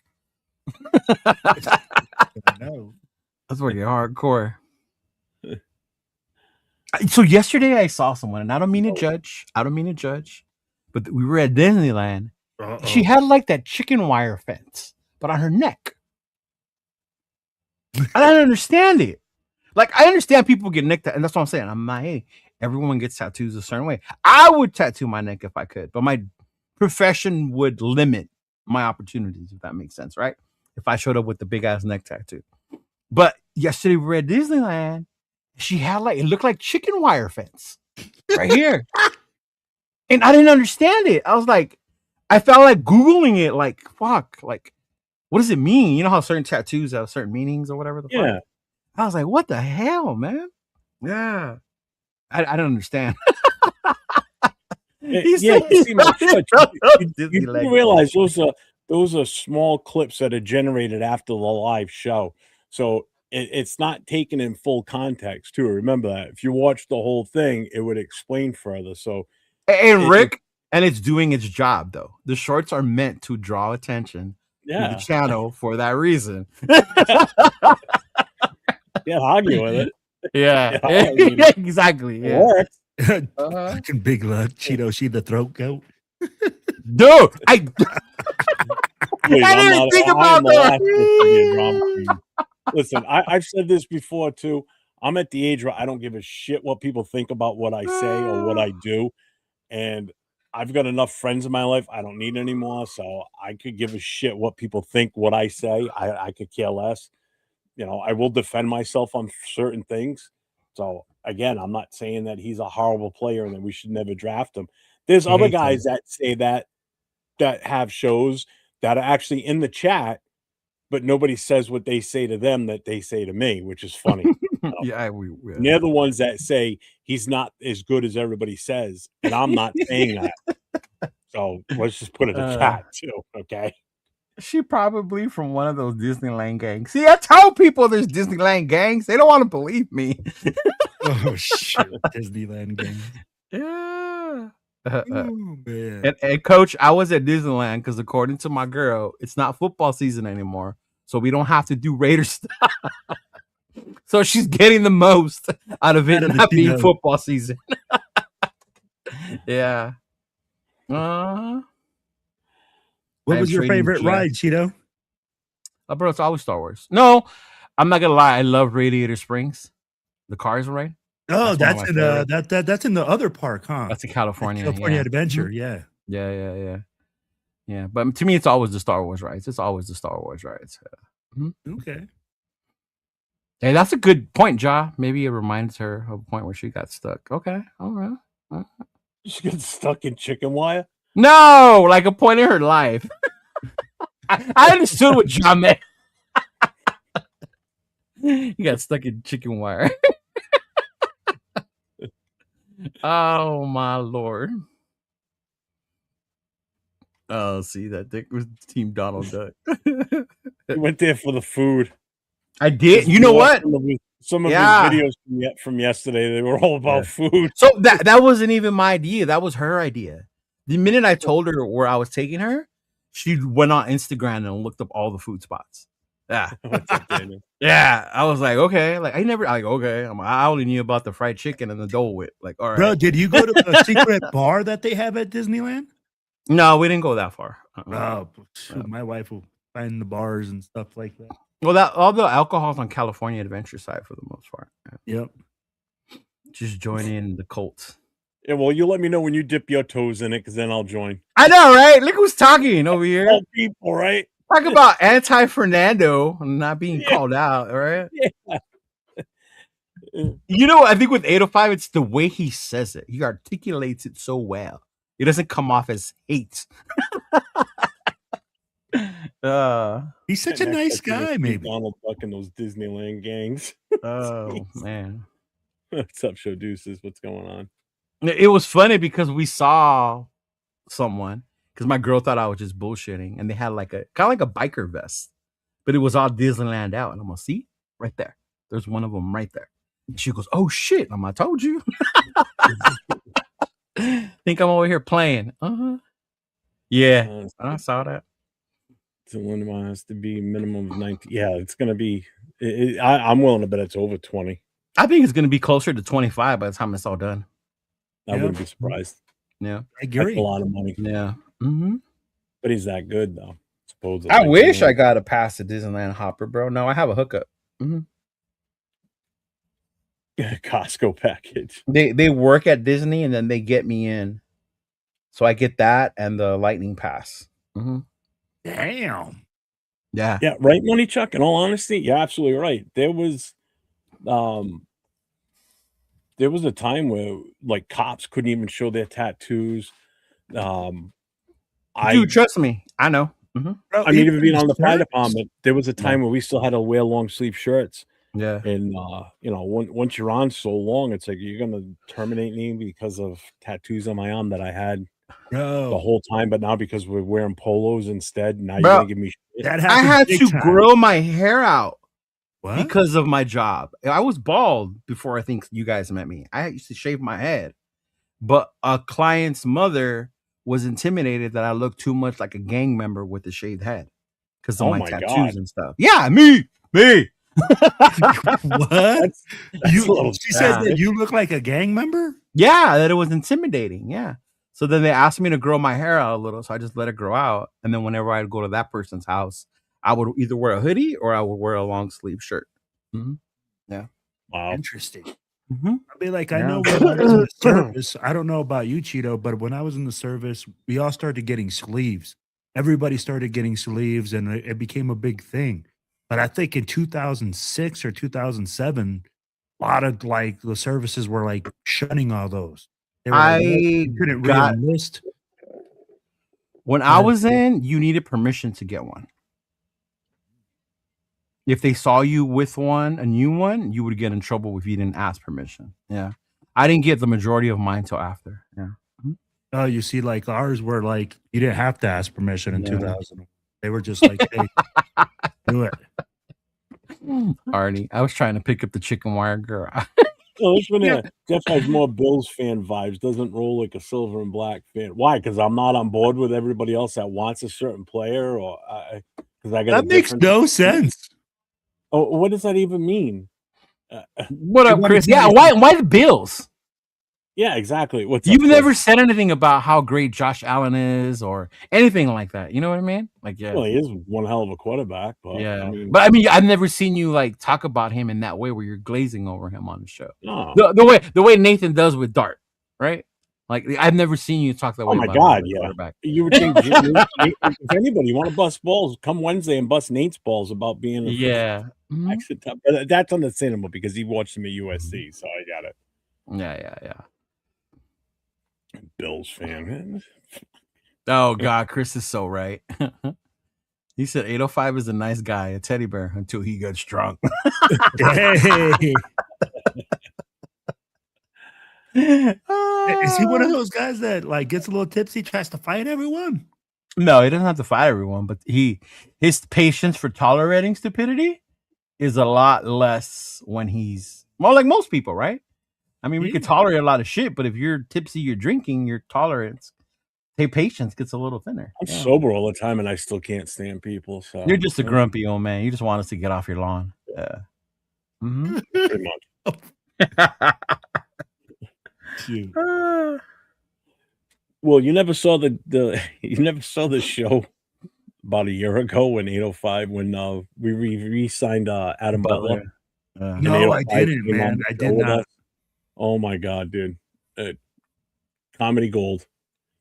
He Watch it. came in with a bottle in hand and a glass, and he was just like, He was I'm gonna need a direct Got it, link to that. bro. I'm gonna need a direct link so That I was can great. rewatch that episode. Yeah, it was on this page a year ago during free agency when we Okay. re-signed Adam Butler, man. Jesus Christ, yeah. Mm-hmm. Yeah. Fucking John Rader, don't ever take me to Disneyland. I'll be out of your sight in seconds to go to get food, nachos, some churros, and then a pail like a fucking Beetlejuice. Bro, that fucking garlic cheese pretzel was fucking amazing. What's up, AR? What up, man? What's going up, gang? How you doing? Mm-hmm.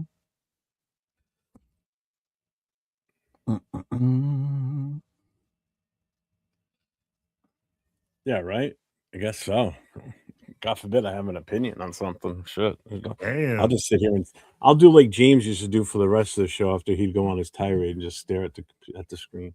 Oh, I thought you said you were gonna clip your toenails. Here we go. Oh, that was so nasty that night. That was so I remember how mad Jeff got. I was so pissed that night. He's like, you were like a dad in that moment, bro. Like, oh, Are you serious? I mean, there's common courtesy etiquette. It's like, dude, I'm surprised he didn't put his foot up on the table and start doing it. That's funny. I mean, he was doing it off camera, and you can just hear the click, click, and then all of a sudden he's in front of the camera doing it. It's like, dude, are you seriously cutting your nails right now? He's like, yeah, why? Get the fuck out of here, man. Come on. Oh, it's because you live in Maine, so it's closer. You don't live in Maine. You live in He lives in freaking Providence. Rhode Island. Maine Island. and Providence are pretty far away from each other. I'm like 2 hours away from me. Yeah. Oh my God. I did not wear a Mendoza jersey, but I had on my Super Bowl hat that AR gifted to me for winning his trivia game. But I put on magnetic Mickey ears. You guys know how many times I got stopped and asked where I got my fucking hat at? Like, bro, where did you buy that Disney Raider hat? Bro, where did you buy that Disney Raider hat? I'm gonna just go start selling those next time, dog. Yeah. Bro, you I'm just gonna make some Raider hats and add the ears and be like, hey. Yeah, there were so many dudes that were like, hey, bro, where'd you get that hat? I like, man, they're just magnetic ears, bro. I just put them on. Like, that was all I did. Don't give away your secrets, bro. Why are you giving away your secrets there, Cheeto? Did you see Sacktown Mike's comment? I don't know if I want to put it up, but it was pretty funny. Let me get to it. Where is it? Where is it? Yes. The president of Black Hole chapter. He is. Thanks, Mike. Then the New England one. Yeah. That's my guy. Hey, Lecky, welcome, brother. Welcome. What's going on? Sup? Mm-hmm. My resume will blow you. Oh, now we're measuring dicks now, I guess, too. Apparently, yeah. Well, let's hear your resume then. Oh God, what? See? Fuck, why not? Better yet, call in Saturday night and you can tell it over the phone. Show Saturday night. You can come on and talk. I'll even bring you on goddamn screen. I don't give a shit.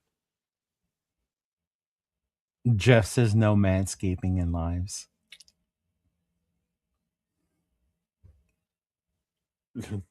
Yeah. Look at Big Luck.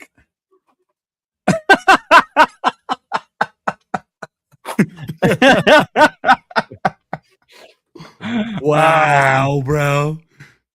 Hey, has Big Luck called into your show on Friday or Saturday? No. No? Jeff told me might just something. Now I'm a something. Someone who would sell trucks on the radio. Yeah, I saw that. Hey, thanks, Chris. Appreciate it, big dog. I think I'm gonna make a couple more. Cause I only bring them out every now and then, all the time. Dude, I tell you, already business, man. Although I couldn't. Like my girl was getting a little annoyed when people kept asking me about my hat. Because it was supposed to be a non-Raider day. And it became a Raider day because of your hat. A little bit.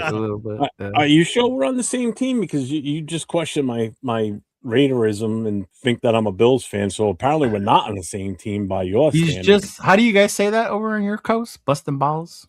Yeah, he's busting my balls. There you go. Sacktown's not a dummy. Don't disrespect Sacktown. You can disrespect me all you want. Don't disrespect Sacktown. Sorry. No, Man was a fucking Army Airborne Ranger and fucking in the 101st. He ain't no fucking dummy. Right. Most respect to him out of anybody. No offense to you two on the screen. I'm gonna get jumped by Disney characters for hustling on there too. Oh man. That's funny. Yeah. That's funny, bro. What are we at? Hour and a half. Leo, how long did you have tonight? Well, whatever. It's not because I'm stoned, Arnie. I'm just tired. I'm still tired from yesterday. He's Cheeto land yet out. I am, bro. I am. Bro, it's crazy to think, right? Like the day after is when you're more tired than the day that you go through it. And that's only because I'm 48, gonna be 49. That's why. Hey, bro, you young. Don't be giving out those young digits right there. I'd be like, Jeff would probably. You can actually call in on Saturday night. It's, that's why I said call. Yeah, Raider fans only on Saturday night. It's actually it's pinned at the top. I'm sorry, the chat's getting crazy. Oh Lord. Actually, Jeff made a video about this, Arnie. If you were the GM, what would your first roster move? It was what Jeff said what his first 10 minutes would be in the NFL draft. Y'all should go check it out. It's on his YouTube channel. Wait, his first 10 minutes in the NFL draft? Yes, what he would do. Short. It's like 30 seconds long. It's like 30 seconds, but yeah. Yeah. Oh man. Is it going to be a controversial Actually, one? Arnie, I think it was your question the other night, actually. It was your question from Saturday night, Jeff. Because you asked Jason and I what we would do with the first 10 minutes if we were the GM. Oh, man. Yeah, exactly. AR, me too. That's why I wanted Jeff to say it. Whenever I hear busting balls, I think of Billy Bats from Goodfellas. Yeah, but Jeff has the accent to say it. Yeah, Snow White. Ah. Oh Lord. I would. That's one thing I said I would never do is get a tattoo on my neck. No, Just, nah. And it's not the pain thing. It's like I just I don't know. Sometimes it just doesn't look right on certain people, and it's just, at least if I need to cover it up, it's on my arms. You know what I mean? Yeah, I don't yeah, have yeah. my hands done. I mean, I'm thinking about getting my hands done, to be honest with you. So I'll lose a little more weight. I want to get something on my chest for sure. But I got to get my grandkids done. I haven't had theirs done yet. Your grandkids? Yeah. My Israel. granddaughter just turned 6 in January. Will. My grandson will be a year in May.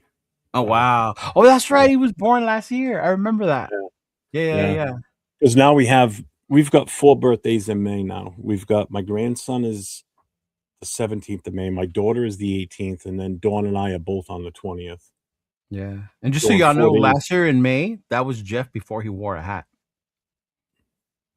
What? Wow. Hey. He just got the hat that he's wearing not too long ago. Yeah. He used to always just wear the beanie all the time. Mm-hmm. Yeah, I got this in Philly at Mitchell and Ness. All right, Will, question for you. Will, what would you do in the first 10 minutes if you were hired as GM? Fuck, bro. In the first 10 minutes? First 10 minutes. First, probably just shit myself because I got hired as the GM of the fucking Okay, so after you shit yourself and you use Dude Wipes, this show was brought to you by Dude Wipes.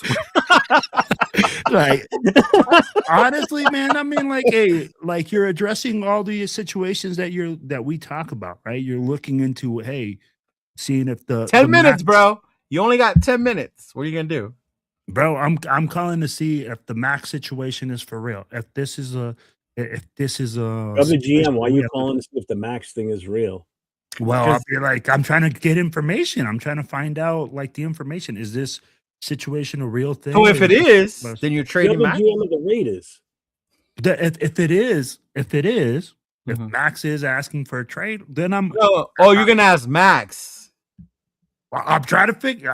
Whoever it is, whatever the situation is, I'm going straight to the freaking horse's mouth. I'm going to Maxx Crosby and I'm going to, hey, Max, do you want to be here? Do you want to be here or not? It's funny the way how it's two people who are both Raider fans, but you two are completely different in your thought. To Jeff, I don't know, Jeff, you tell me if I'm wrong, but my assumption I get from you don't give a fuck if he wants to be traded or not. It's not up to him. Yeah. Will's first thing was he wanted to ask Maxx if it's true. And if it is, then he would go accordingly. And if it's not, then yeah. See, Jeff would have been like, I don't give a fuck, it's not up to you. No, I get what you're saying. I'm not thinking about that player in that moment. I'm thinking about what's better for the team. And not for nothing, what's better for my job. I want to keep my job. And if it means making the team better for the future, because again, I honestly don't believe Maxx is part of the future plans of this team.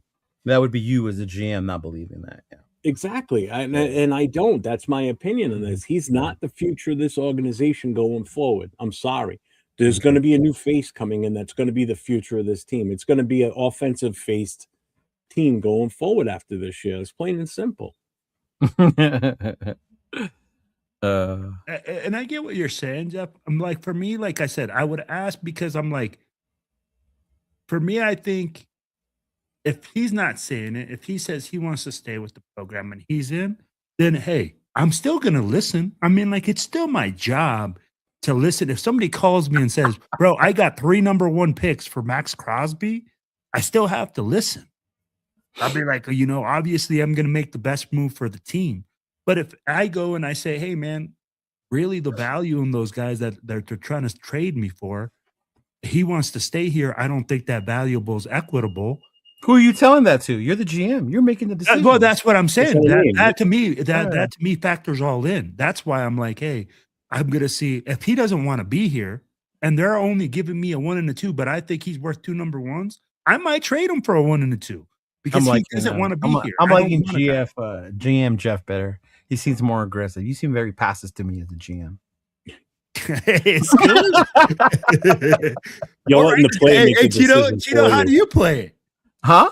How do you do it? Your first 10 minutes is GM of the Raiders. What do you I'm do? not even fucking with the Max thing. My first 10 minutes is the Okay, GM. so what are you doing? I'm looking into how many of these motherfuckers want Mendoza and what are they going to give me for Mendoza. So you're calling other teams to trade back. Well, obviously he's got written down somewhere who's called. So I look like, okay, this team called, that team called. He got it. The other part is I'm going to look where they are in the draft because I'm not trading him to like a team that's picking basically in the second round, right? A bottom fucking first round pick. All right. Yeah. So I'm trying to see what it is, where it's at. But yeah, I'm listening to it, right? I might catch a few notes. Oh, so and so called about Max. Oh, Detroit doesn't pick that high. What else are they offering? You know? Let Detroit send a receiver and 2 picks. Like maybe I'll do it that way, right? Maybe. But yeah, my first thing would be to honestly listen to those trades and sign Derek Carr. I'm just kidding. You just got fired. What a season even starts. You're out of here. Man, it's because I listen to his stupid show all the time, and it makes me like him again as a person, not as a player, but as a person. No, Will, if you haven't seen it, what I basically said is if I'm my first 10 minutes of at draft, because it was actually worded at the draft, like what would I do at that time as we're waiting to make the pick? As the GM, I'm holding that card in my hand until the last possible second I have to hand it over to somebody. Because if I've already got Mendoza's name written on that pick, I'm holding it tight to the chest until I have to absolutely last second hand it over because I'm waiting. I'm not going to run to the podium with the Mendoza. No, I'm going to take the full time allotted for my pick, and I'm going to give time for these other teams. At the last moment, they may call and offer us something that's so good that you can't pass it up. Because if you pass it up and it gets put out there that this is what they were offered and they turned it down, that could make or break the career of a GM too. Because if you get handed the golden ticket as the number 1 pick and you have this plethora of offers that will just help better your team going forward instead of picking one guy when you could walk off with 3-4 additional guys between this year's draft and next year's what you're going to get in return for it. How can you say no to that? Seriously, how can you say no to that when you know this team has so many holes and you're not going to be able to fill them all in free agency or in the draft? It's just not going to happen. Fucking GFAM That's already what I would have done. I would have just held that card until the last second. GFAM already firing us for even thinking about trading away Mendoza. Hey, did you see Ayo Anthony? People have the blinders on, man. Take them off and look at the big picture of what's in front of you for this. And honestly, GFAM, I wouldn't trade him for nothing, bro. It would have to be a haul, in my opinion. Exactly. Based on the limited a Dunkin' Donut tattoo. Oh my god. Bro, people think that you're just gonna trade out of that pick for one pick or for no. I'd be like, the value has to be equitable. Yeah, and it goes back to, you think about what they did with Khalil Mack, right?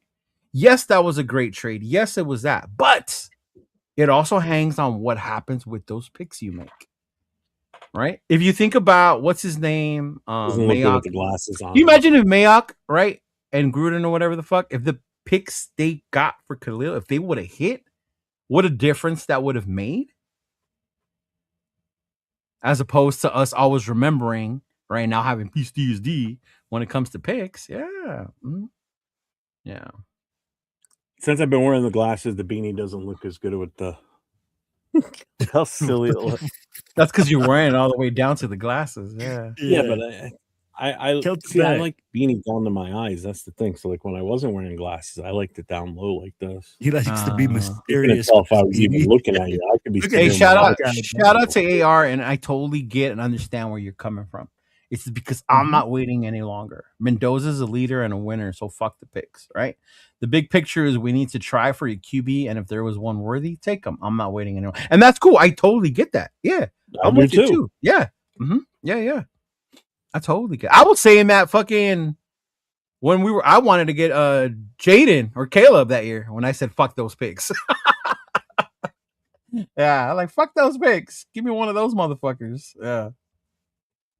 But one thing that Spytech did come out and say, he said, "Hey man, it's all about drafting the right guy, best player available at that moment." He said it's not, he says that there's a lot of positions of need, and it doesn't mean that you have to make a guy fit that.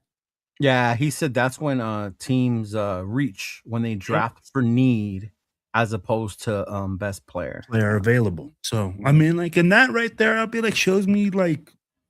I mean, prime example was what's his name did with the Bowers pick, right? Bowers, the position for whatever you want to say, it wasn't a position of need, the tight end, right? Yep. Especially in the first round. But look at that was the best player available, and it fucking was, right? So you had to take him at that point, and look at where it's at, man. Great fucking tight end so far, yeah. As he should, yeah. This is exactly what. Where is it? Oh, Josh sends that shit all the time, man. Yeah. Let's see, where is it? Here it is. John Spytek was asked by CBS Sports Media if a team calls you, wants to offer a package for you to move down, are you answering the phone? Spytek says, "Oh, always answer the phone." You always answer the phone. Yes, those are my guys. Yeah. So always. You have to listen. If you're not listening to offers, you're not doing your job as a GM. Exactly. Because you're pigeonholing yourself to just make that decision and that decision only. But real quick, getting back to the Maxx thing, Leo, I put this because I think you would appreciate it. So I bet. Let me see if I appreciate it.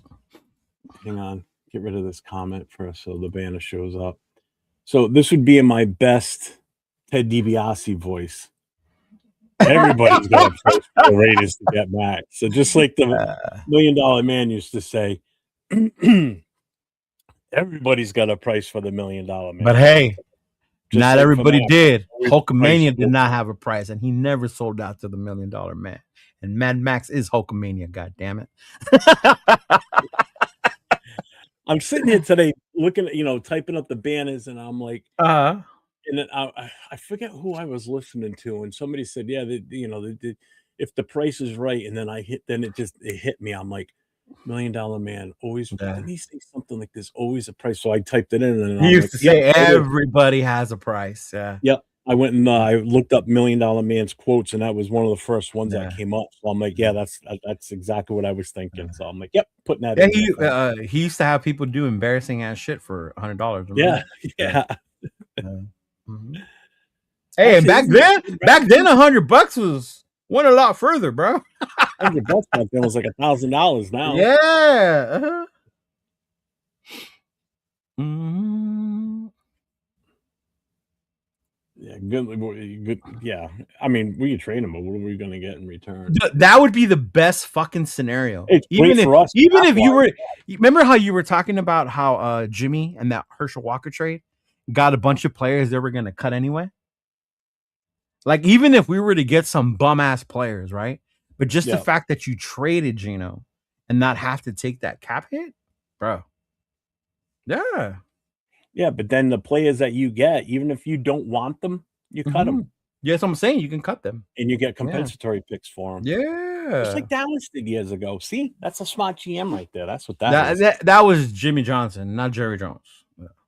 But still, same thing. No. Well, Jimmy Johnson was kind of like the de facto, I guess you could say. Not that was really Jerry. That was a whole big ass fucking fight. Yeah. Bro, is it 130 million? Because I mean, like this number keeps getting bigger every. No, that's what we would have. Because we got about 101. It went from like 98 to 101, and then the cap's gonna go up when the new season starts, right? Yeah, it's projected to and go also up. His dead cap. So if we cut him, that's 18 mil dead cap. Yeah. If we trade him away, then contract goes. Not a lot to eat for a quarterback, right? Because who's the one that has like a 70? Lamar, right? Lamar has like a $73 million hit on the cap, some bullshit like that. Yeah. Mm-hmm. Yeah. But I mean, they have nerds, fancy accountant guys. They know how to work the numbers, do all that shit for them. Yeah. Mm-hmm. Fucking 805. Because Rick says Spytek is Mendoza's realtor. Then he goes, Rick, is Spytech looking for a house near MetLife Stadium, meaning because of the Jets? The Jets. Yeah. I know. I already saw those rumors about Mendoza looking at houses in Las Vegas. Oh my. But the other good thing too, if and people really haven't hit on this too, is the whole Maxx thing. If we do trade him away, one of the huge selling points for him too is his contract. It's friendly. His contract is Mhm. extremely team friendly. You're not on the hook for a shit ton of money for him, Which for what is you're gonna get in why return. you would have to do it for more than just a 1 first rounder. Exactly, and it's Mhm. not just like it's Yeah. going to be multiple things here. It's going to be picks and possibly a player. It's going to be quite a bit. A player to be named later. Well, that's a baseball thing. Yeah. So Josh said, "This is the kind of trade Spytech will take with no question." Jets. Hey, Drew number two. Aller is gonna throw in the combine, bro. Is he? Somebody said that Yeah. earlier. They think he was going to. Yeah, throw. he recovered from season-ending ankle surgery, and he will throw this week at the combine. So Drew So Aller Josh from said, Penn State. kind of trade Spytech will take with no Yeah. questions. Jets number 2, 16, 33, and 44 in the next year's first round pick. Yeah, Dude, that's 5. Yes. Yeah, that's ridiculous. yes. Yeah. Dude, I And mean, if, like, and that's if they were hard. to do that, if you want Fernando Mendoza, all of you that want Mendoza, if we were to get that 2, 16, 33, 44, and next year's first, are you still saying no? That's hard to turn down. That is What do you mean hard? That ain't hard. That's easy. Yes. Send it away. Well, that's what I'm saying. It's hard to turn down. Yeah. So that's I'm what. like, how that's are you going 1, to turn 2, that 3. down? That's 4 players this year. And Actually, one next technically year. And one 3. next We're year. swapping the first rounder. We're getting an additional. So that's 3 Yeah. additional players this That's year 4 and an number ones additional and player 1 in next second, year's bro. first round. Yeah. That's 5 possible starters. Yeah. And think about, and on top of that, that's 1, 2. That's 2 in the first round this year, 2 in the first round next year. So that's going to be 4 rookie contracts. 1 in the first, you know what I mean? First Yeah. round picks with the Yeah, fifth because year the option. ones The with 5th year the option. first rounders, you get the 5th year option. Yeah. You would have 4 of those guys. Ooh, I want to meet That's a Dominic. tough I want to one. meet. Ooh, Jay Uso got added to this. Oh shit. See, GFam says not only no, but hell no. Yeah. See. Wow. Okay. Big Luck said he'd take that. Yeah. Scruton's currently occupies that location. Looks like it's New Jersey for Mendoza. And then And Dixon we'll says draft. we'll draft 2 Tyrese, 2 Leatherwoods, and a safety.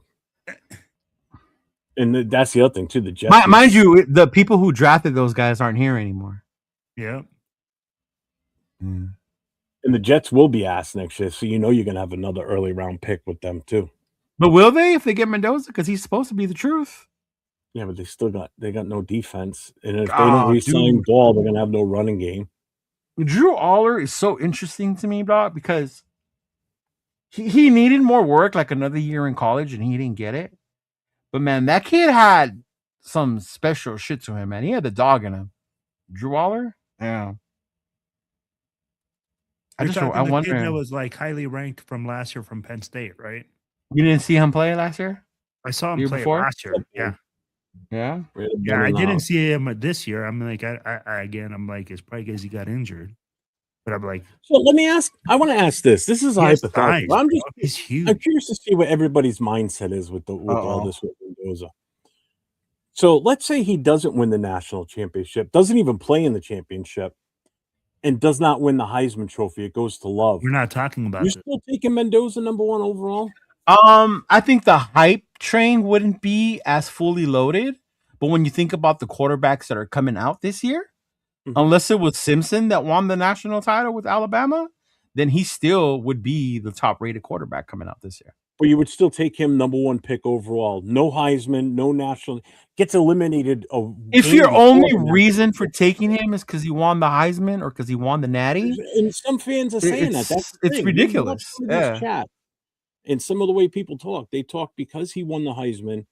That alone is worthy of him being the number 1 pick, or he won the championship, and that touchdown run is the reason why he. JJ McCarthy won the national championship. undefeated, right? Did Michigan go undefeated, right? I think, or did they lose one? I can't remember. Anyway, I think they lost once. Chris is here. I think they lost once to Ohio State. I can't remember. Anyway, but he won the national championship. Yeah, no. I still think he would be the top-rated quarterback, though. He would be the top-rated quarterback. Would you still take him at number one, or would you take a defensive one of these But I other think guys? who else would you put? So at that point, if you're saying that, then he's not the best available player. So then who is? He's still not the best available player right now. I'm asking the wrong person. Chat, who would be the best available player then? They're all going to say Mendoza. You know No, that. if he tonight. Bain. Even Bain's not highly rated defensive. There's people that are rated above him. Yeah. What's up, BH Sniffer? Yeah. As a Charger fan, I'm not sold on Mendoza and would love Mendoza to suit up for the Raiders. Yeah. He said Diego Pavia. So they're still saying number one pick. Cool Cap says Bain. And it makes sense because it's the quarterback. There's so much emphasis on this being the main Mike says position Reese. you need. Yeah. And I'm with Mike. I think a defensive player would be fucking amazing. Yeah. How am I being retarded? It's a thing that could have happened. He could not have won the Heisman Trophy. He could not have won the national championship. Those are two things that could not have happened. I'm just saying, you take those two things out of the equation. Is he still the number one overall pick? Yeah, but I think at that point you're just playing the what if game. People play the what if game all the time with us. Are you shitting me? But they don't argue the what ifs about Mendoza. They just point out to you what he's done. QB touches the ball every snap. Yeah. Okay. Yeah. Yeah. What was the center? Really? Not Who if has it's more of an Wildcat. impact? Really? hey, I'm just calling it a fact. He said the ball QB touches the ball every play. So does the center. It's so dumb. So the QB touches the ball every snap. Yeah, and he touches the center's ball. Right. So does the kicker when he kicks off, right? No, he doesn't touch the ball every play. Cheeto. His foot does? No? No. Stupid. So does the center. He does, bro. I'd be like, if you think about it, center is a super important position. Yes, I know. Mm-hmm. But no one's taking a center at number one, are they? I'm not saying that. Have they ever? No. So then don't compare the two as the same value. Offensive line are very. They are. But has anyone ever taken a center at number one? No. Why? Because they're undervalued. We just said people think about offensive linemen as dime a dozen. So then don't compare the two positions like they have the same value. I'm not trying to compare. Yeah, you did. You just said I just stated. I know. I stated whatever. You do the same shit. You do the same shit. The other part to do it. It's a fact. Okay. Yeah. It's a fact. You know who else touches the ball all the time? The ref. So does he. So does the umpire. Jesus Christ. That's what I'm saying. Like, really? Really, Will? Like, really? That's your argument? So does the center. Really? Hey, centers do go round one. Yes, they do. I'll give you, I just looked it up. Okay. So, no, a center has never been selected first overall in the NFL draft. Mm-hmm. The highest pick, no center has been selected in the top 10 in recent history. They are rarely chosen in the first round at all. Recent example, in 2000, only a handful of centers have been since 2000 have been selected in the first round, including Travis Frederick, 31st overall in 2013, Mike Pouncey at number 15 in 2011, and Marquise Pouncey, number 18. The Pouncey brothers were dirty, bro. 2010, back-to-back years, those two guys. And they were what pick? The 15th pick and the 18th pick. Yeah, see? Mm-hmm. Yeah. The highest ever was Mike Pouncey at number 15. Yeah. Teams often wait to draft centers because quality interior offensive linemen are frequently found later in rounds, and the position is not considered a premium spot that justifies the number one pick. But hey, they touch the ball, so you better value them. Hey, you don't win games without offensive linemen. I didn't say anything of you. Some of what you said about the center, like really the same thing. Hey, he just touches the ball every play. It's facts. Right.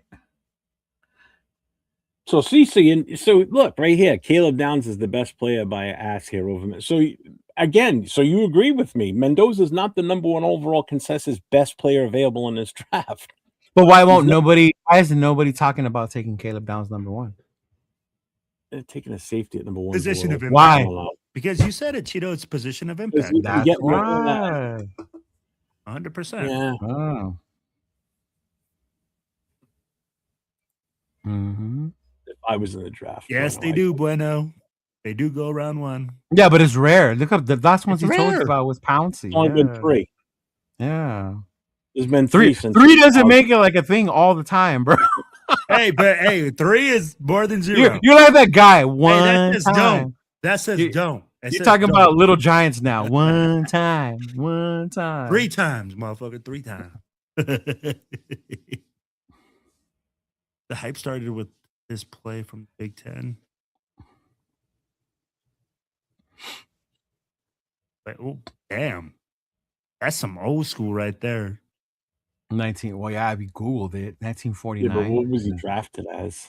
Yeah, was he drafted as a linebacker? Was he drafted as a center? Was he drafted as a two-way player?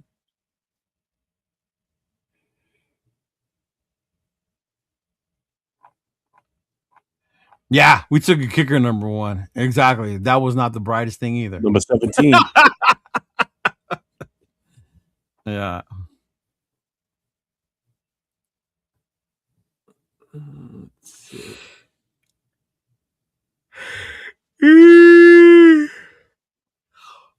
What was he drafted as?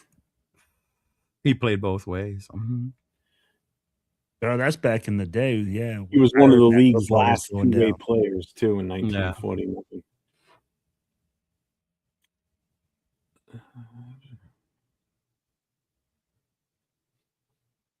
I'm just looking through this. I want to see what he was. So he was drafted.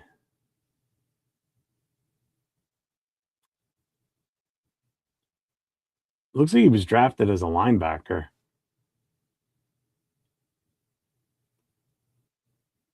He did play center too, yes, but he was drafted as a linebacker. It looks like it's saying.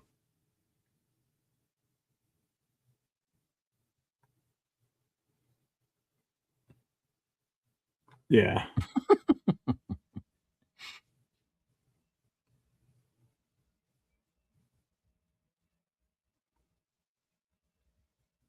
Who was this one?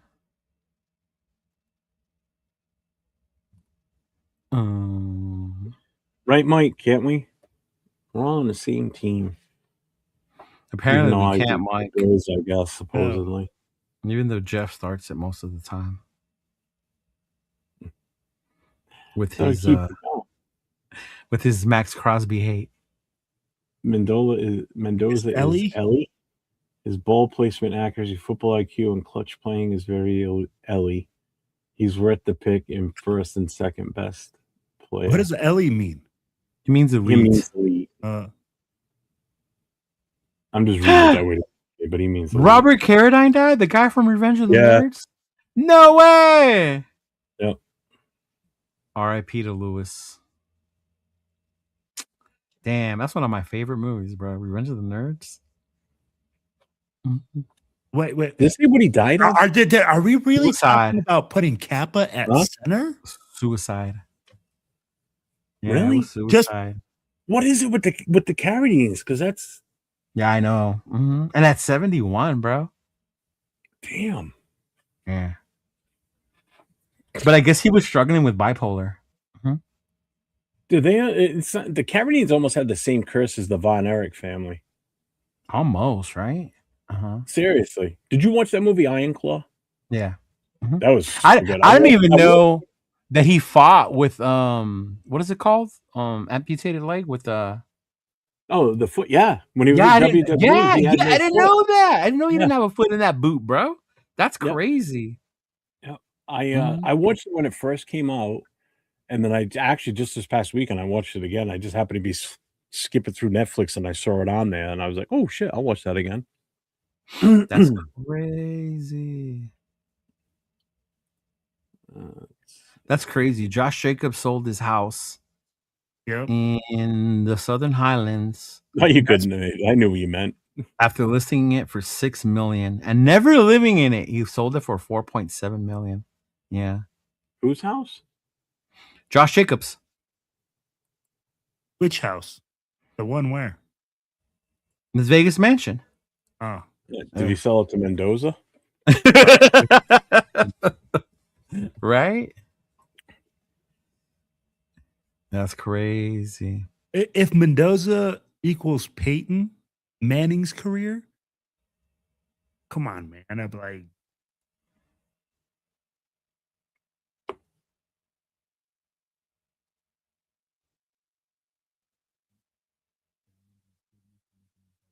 Downs is good, but safeties aren't. He's super aren't athletic, rated though. that That's high. just it. I mean, Yeah. you could do so much with that kid too. Mm-hmm. Yeah. what's so crazy is everybody just talks about the number one pick. Nobody's talking about our second round, our third round, anything else. I'll be like, the only thing I hear. Well, is I'll tell like, you this. I'll tell you why though. Because you don't know what you should be really getting until free agency's over. 100%. And Spytek said it today. He said it today, right? When they talked about, well, are you going to draft so many linemen? Or are you going to draft this? It's like, well, let's let free agency happen first, Mhm. right? Yeah. And then we will reevaluate based on who we were able to acquire. And if we need to, then we can address it in the draft. Yep. You don't go into the draft saying we're going to get this guy and this guy and that guy when you could have already gotten that dude in free agency.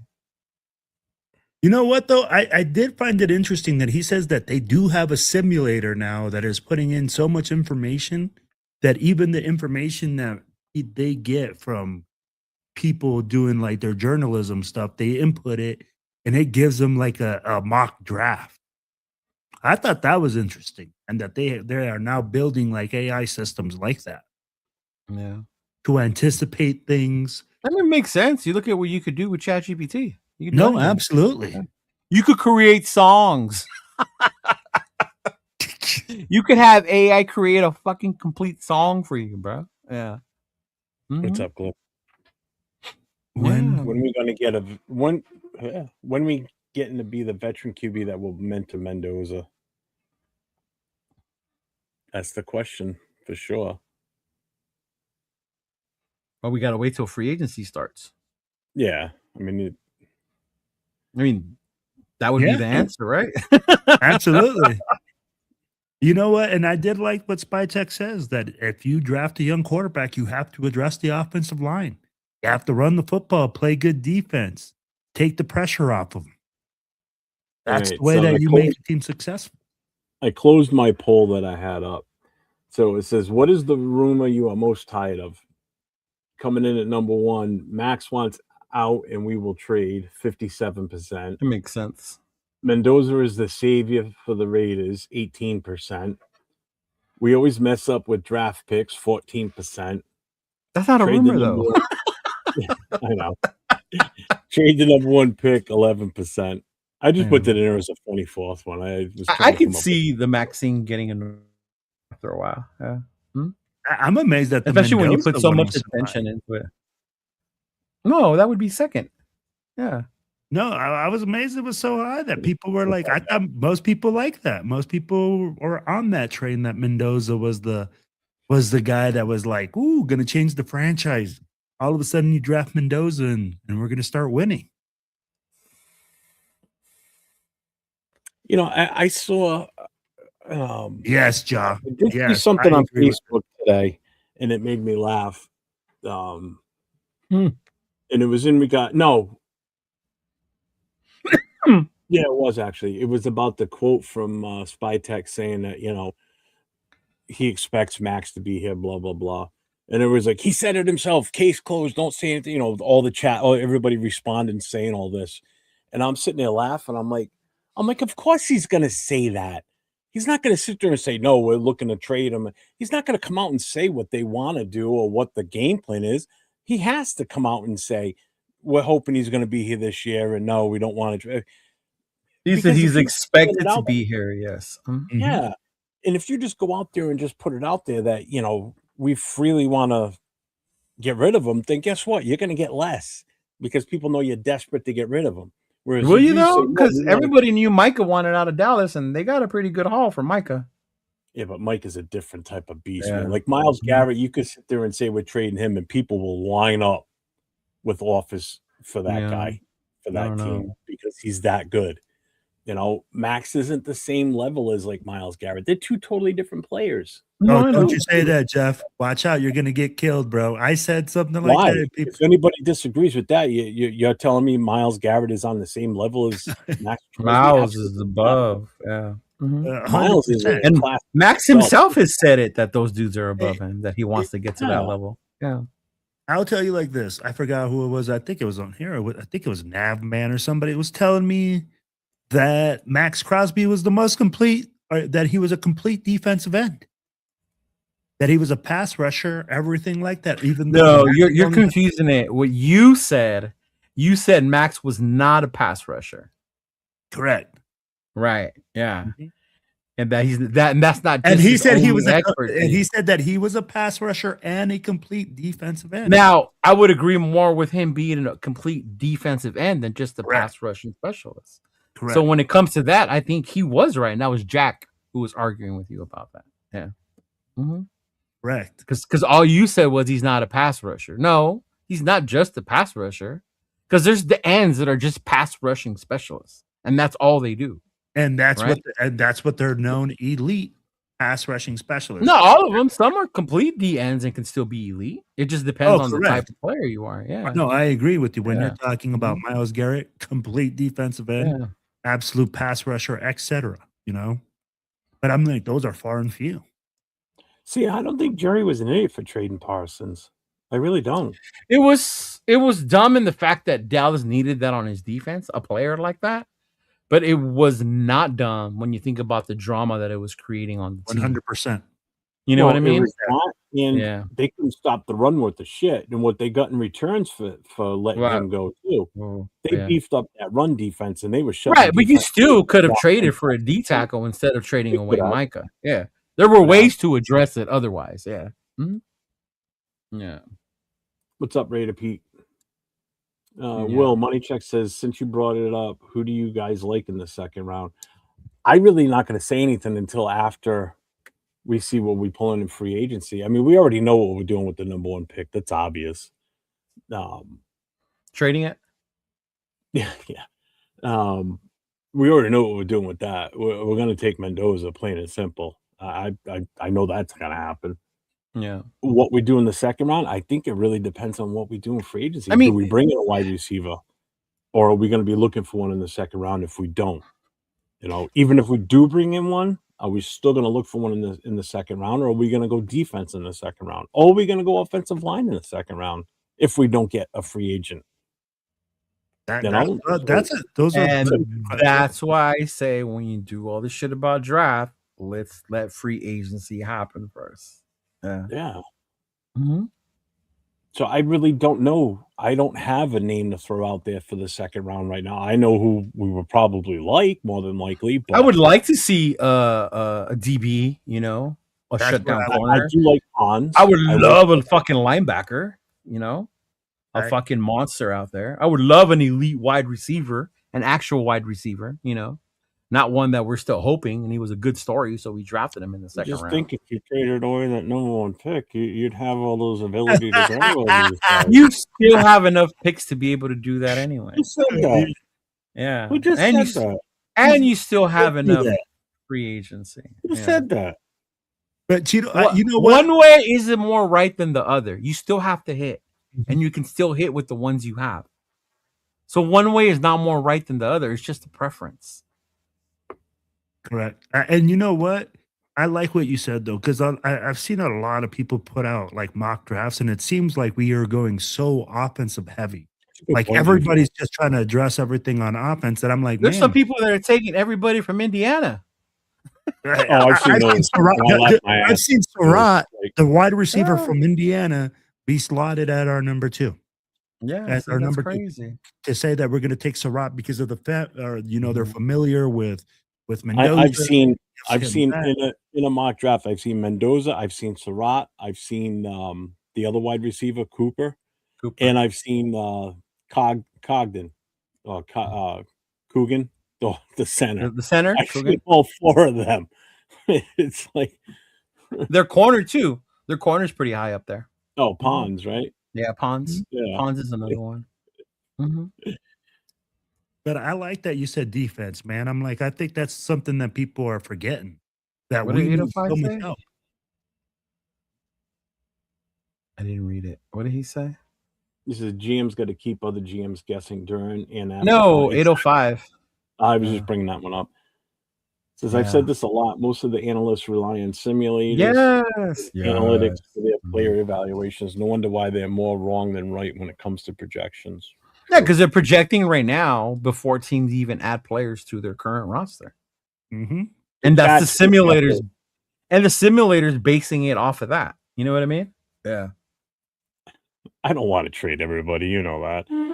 We should have done Maxx last year, but I've already said this. I'm glad we didn't, because I think with Pete involved with those draft picks, that would have been fucked up. It wouldn't have been a good move.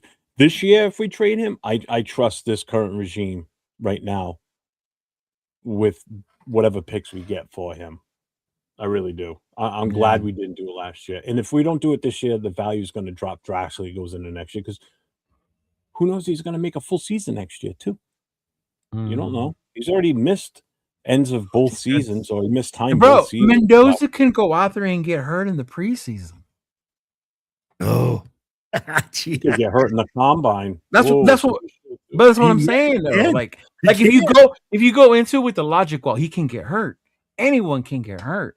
You can't go into it with that logic. We got to get the most out of him before he gets hurt. Hey, look at Antonio Brown. He burned his feet in a cryogenic thing or whatever, and it wasn't even at the team's facility. So you could get hurt anywhere. Anywhere, yeah. Fuck, you get in a car accident on the way to training camp. Fuck, anything can happen. That's the case. We all live in fucking bubbles and wouldn't go anywhere. NFL simulators are old school AI. Yeah. Another host I won't name say that Maxx is generational. No way I put him up with the. Yeah, Maxx isn't generational. We got him in the I won't, Big Luck. I promise. I won't.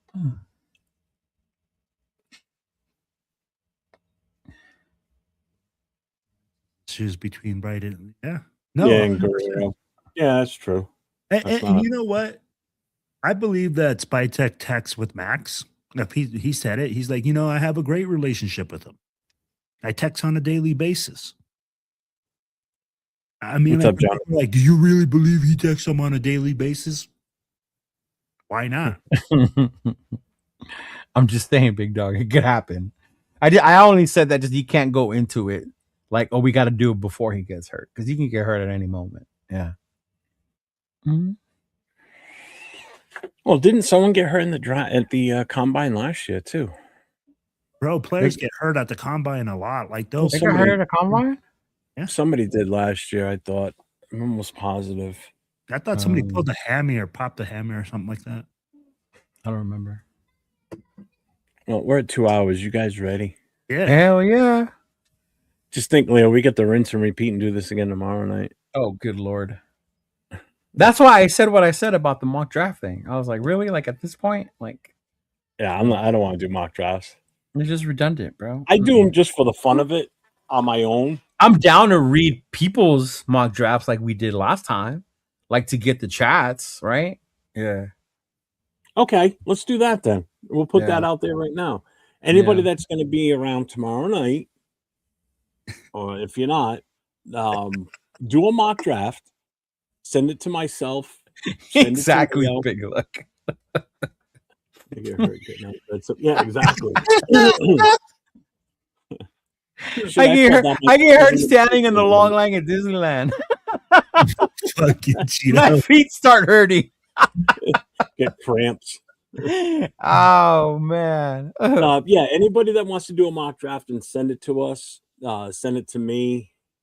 Send it to Leo. If you know my Instagram, it's the same as my name right here, 401 Rated Jeff, and Leo's is Cheeto Linus. Send it to us, and we'll present it, and we'll let the chat grade it. We won't say who it is. We'll reveal afterwards, unless people guess it. So we'll do it like we did last year. We'll have some fun with it. We'll break it Yeah. up so we're not sitting here just bashing on the chat and everything. Whatever else. you want, 805. We had somebody send one in with like 5 trade backs, but just make sure that we're able to tell. And if it's a lot, then just explain like what trades you made or whatever the fuck. Because there was one we couldn't figure it out, huh, Jeff? It took us a minute. Yeah, well, it was mine. That's why it was Yeah. mine because I traded. Damn, big luck. in He the ignored you last 2027 time. draft to jump back into the first round this year on mine. Yeah. Oh, yeah, that's right. He went into the 2027 draft. That's why I gave him an F. Yeah, I pulled the I gave away my first round picks from the Next year. 2027 Yeah, draft. I was like, oh, hell no. Yeah. And Ardell, I've been told that many a times. People that are, when I go out of state, that I have that California thing. Yeah. Mm-hmm. Boom. We will probably end up with 15. His drafts are they're not that good. They're funny though. I'll send both to Jeff because Jeff ignored mine. No, I didn't. I brought it up. I didn't ignore. I don't ignore anything anybody sends me. Mm-hmm. Hey, did you guys, by the way, did you guys watch the hockey? USA hockey? I don't watch hockey. I don't watch hockey, but I was watching the Olympics, man. And hey, that's freaking badass. Congratulations to USA hockey, man. Hey, 3rd gold freaking in 160 years. Yeah, 60, 19, 1980, and this year. It was wild, man. That was a really good game. I don't know the rules or nothing, but I was like, damn, that was an intense game. So, can I ask you something? Go ahead. If you don't know the rules or anything, how do you know it was a good game? Because I was watching it. But if you don't know what you're watching, because to me it was, I'm evaluating it from my eyes. I'm not saying, hey, which is what, as long as the puck went in the net, it was like, yeah.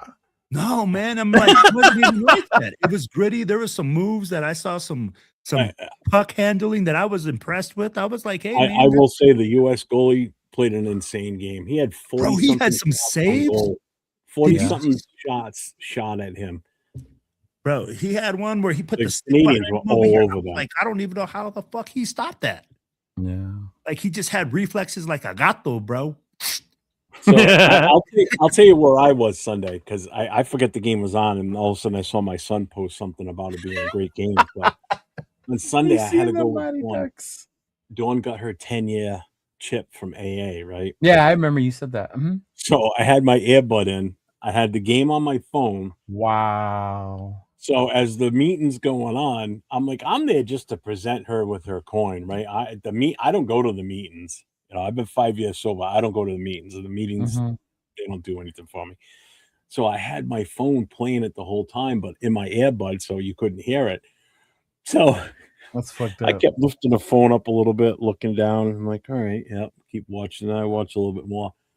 And when it went to sudden death overtime and the United States scored, so the meeting was a few minutes in, and you know, some people were up talking. Everybody's quiet, sitting down there. We scored the winning goal, and I went just like this. I went, yeah, I mean, in front of everybody. Dude. Like, in the moment, I forgot where I was. Fucking death. Dawn's like, what's that? I said, we just won. And she's like, you fucking watching the game? I'm like, yeah, look.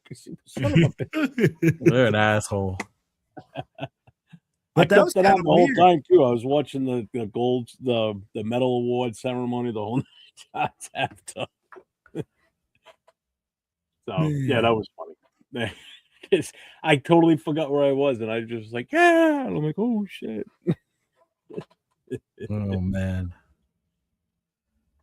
I know, Ardell. I want to go watch a Kings game. I haven't been to the Staples. Well, yeah, it's a different name now, but yeah. Fucking Afakasi. 14th on the medal tally, and we don't even have snow here 99% of the country. Hey, wasn't the breakdancer from Australia the Olympics last time? Yeah. Jesus Christ. And just as fast as they put breakdancing in the Olympics, it was removed. Like ruin it for everyone, Karen. He's seen the Mighty Ducks. He knows the rules. I know, right? That's about my extent of hockey goes between the Mighty Ducks and playing Blades of Steel on the Nintendo. Fucking G That's they it. practice on sand dunes and still did great. Hey, you could go down sand dunes like that. Like if Mhm. you I were know. yeah, we used to do that when we were overseas. We would go on the sand dunes on the boards and shit. Yeah. Mhm. He said breakdancer loosely used it. Oh. I only bet on hockey to make it entertaining on TV. Going to games is fun. That's what We've got Chona tells me. Yeah, like in Yeah. Providence, we've got Mhm. the farm affiliate of the Boston Bruins. Here in Ontario, we have the amateur team or the whatever they're Yeah, called, the the Ontario AHL. Reign. Yeah, they're the Yeah. Ontario Reign. Yeah. Yeah, the step below. Yeah. Who's their affiliate for the NHL? I believe it's the Kings based on their logo. Yeah. All right. Mhm. Shoot, Colorado's known for hockey, bro. DU is a national championship college team, and Colorado Avalanche are a freaking good hockey team as well. Did they win the championship last year? I thought they did. I'm like, they either won it that last year or the year before. Who won last year, Jeff?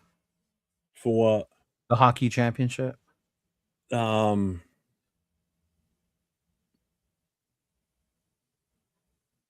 I forget. Was it Las Vegas? I know. No, that was a couple years No. ago. Yeah.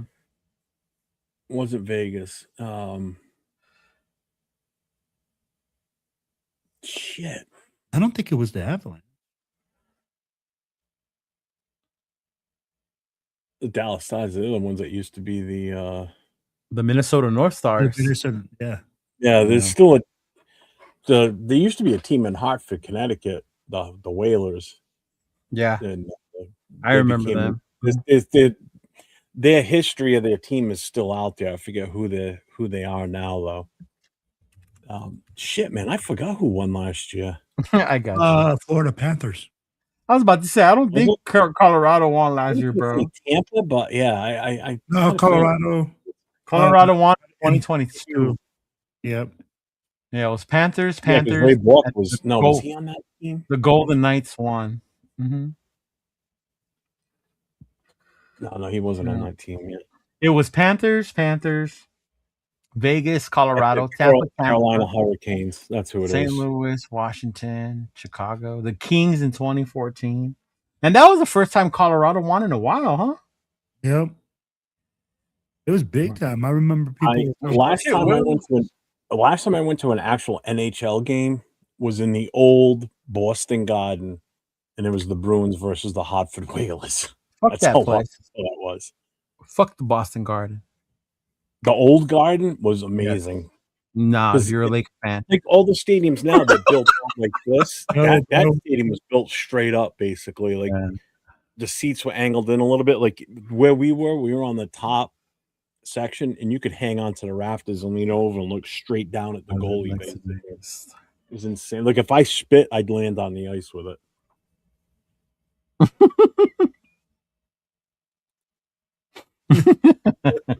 Boston. Yeah, he keeps telling me to go to a Golden Knights game. Chona wants to take me. Yeah. Mm-hmm. If I get to Vegas with my kid, because he's a Knights fan, without him knowing, I want to. Nathan's a Knights fan, right?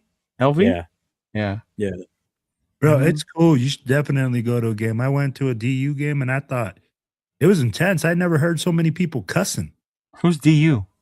DU, Denver University. It's a big hockey school. So there, I was like, bro, my wife went to school there, so I was just like, cool. Like I went to a game and I was like NCAA Division 1? Mm-hmm. I thought the schools over up there by Jeff were the ones who always won that. Bro, so did I, but I guess DU is really big in hockey.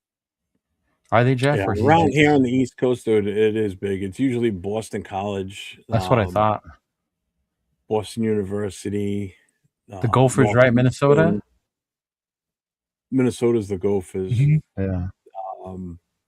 Maine College, their hockey team's usually pretty damn good. Some of the New Hampshire ones, Yeah. East Coast is more of a hockey. I just town. remember that when I watched New the York, movie Miracle. The majority of those guys were from the. Yeah. Mm-hmm. because they're all a lot of them are all Europeans, man. That's why some of them are so. A lot of them are Polish too. Those names are tough to fucking pronounce. Polish, Czechs, Russians. Jesus Oh Christ. yeah, the Eastern European dudes. Yeah. Mm-hmm. Yeah, good luck trying to say some of those names. Yep. Not many Mhm. Smiths and Joneses in hockey. California Seals Hockey Club. Why does that sound familiar, bro? What's up, SoCal Sal? Oh, I think I do remember that, Ardell. Or Pete. Is it Pete that said that? Pete said it. Mhm. The California Seals Hockey Club. That sounds familiar. I wouldn't know.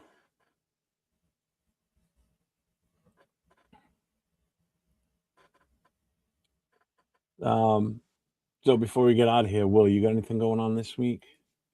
Yeah, man, I'm gonna kind of do a rinse and repeat on Thursday. We're gonna spice it up a little bit differently though. We got some things going on, and then after that, Do you do that live or? yeah, we do it live sometimes. Sometimes we do it pre-recorded, depends like on what everybody's schedule is looking like. So, but we'll be live on Thursday right before you guys come on. We come on before you guys do, I think an hour before you guys do. Yeah, we go on at 10, Yeah. 8, and 9. Yeah. We go on about 7 p.m. and get off. We try to do about an hour, hour and a half. Are What you you guys doing got a going show on? again on Fridays, or was that just a short-lived thing? I can't don't know. remember. Cheeto's busy, man. Cheeto's El Trabajador right now. So he's out there working, trabajando.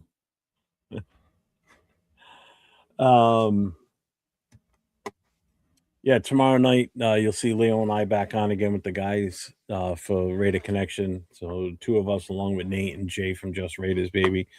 10 p.m. Eastern time, 7 o'clock Pacific. And before we go on, make sure you guys catch 805 Severe and Chris from Protect the Shield doing the War Room. They usually go on about 2 hours before us. So usually they finish up when we're getting ready to pop on. So and then Nate and I would be on Thursday night. So, and that phone number is open. So anybody that wants to call and leave a voicemail for for Saturday night, on a Raider take, you can leave a voicemail. I don't care what you say in the voicemail. I can give 2 shits. Does it have a caller ID? If they leave a voicemail, they can just leave the voicemail. I get the transcript. So I know That's exactly. it. So you don't know who it was? Like, If they call me, it goes through my cell phone first. mhm. Then it goes into the Google Voice.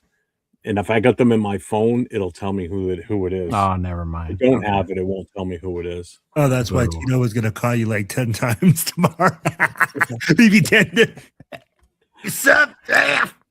So if I have you on my phone, if we've exchanged phone numbers and you call me, I will know who it is. Exactly, Ardell. I was gonna bust one of those, bro. Sure. Guys got to leave.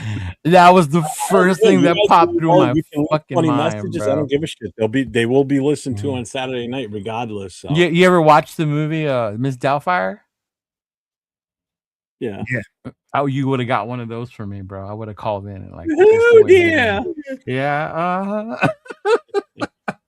yeah. Oh, man. I am Job. Yeah. Mhm. So yeah, I got nothing else. Are we good? No, I'm good. I'm good. All right, everybody. Enjoy the new outro music. Everything. Stay safe. Go Raiders. Raiders.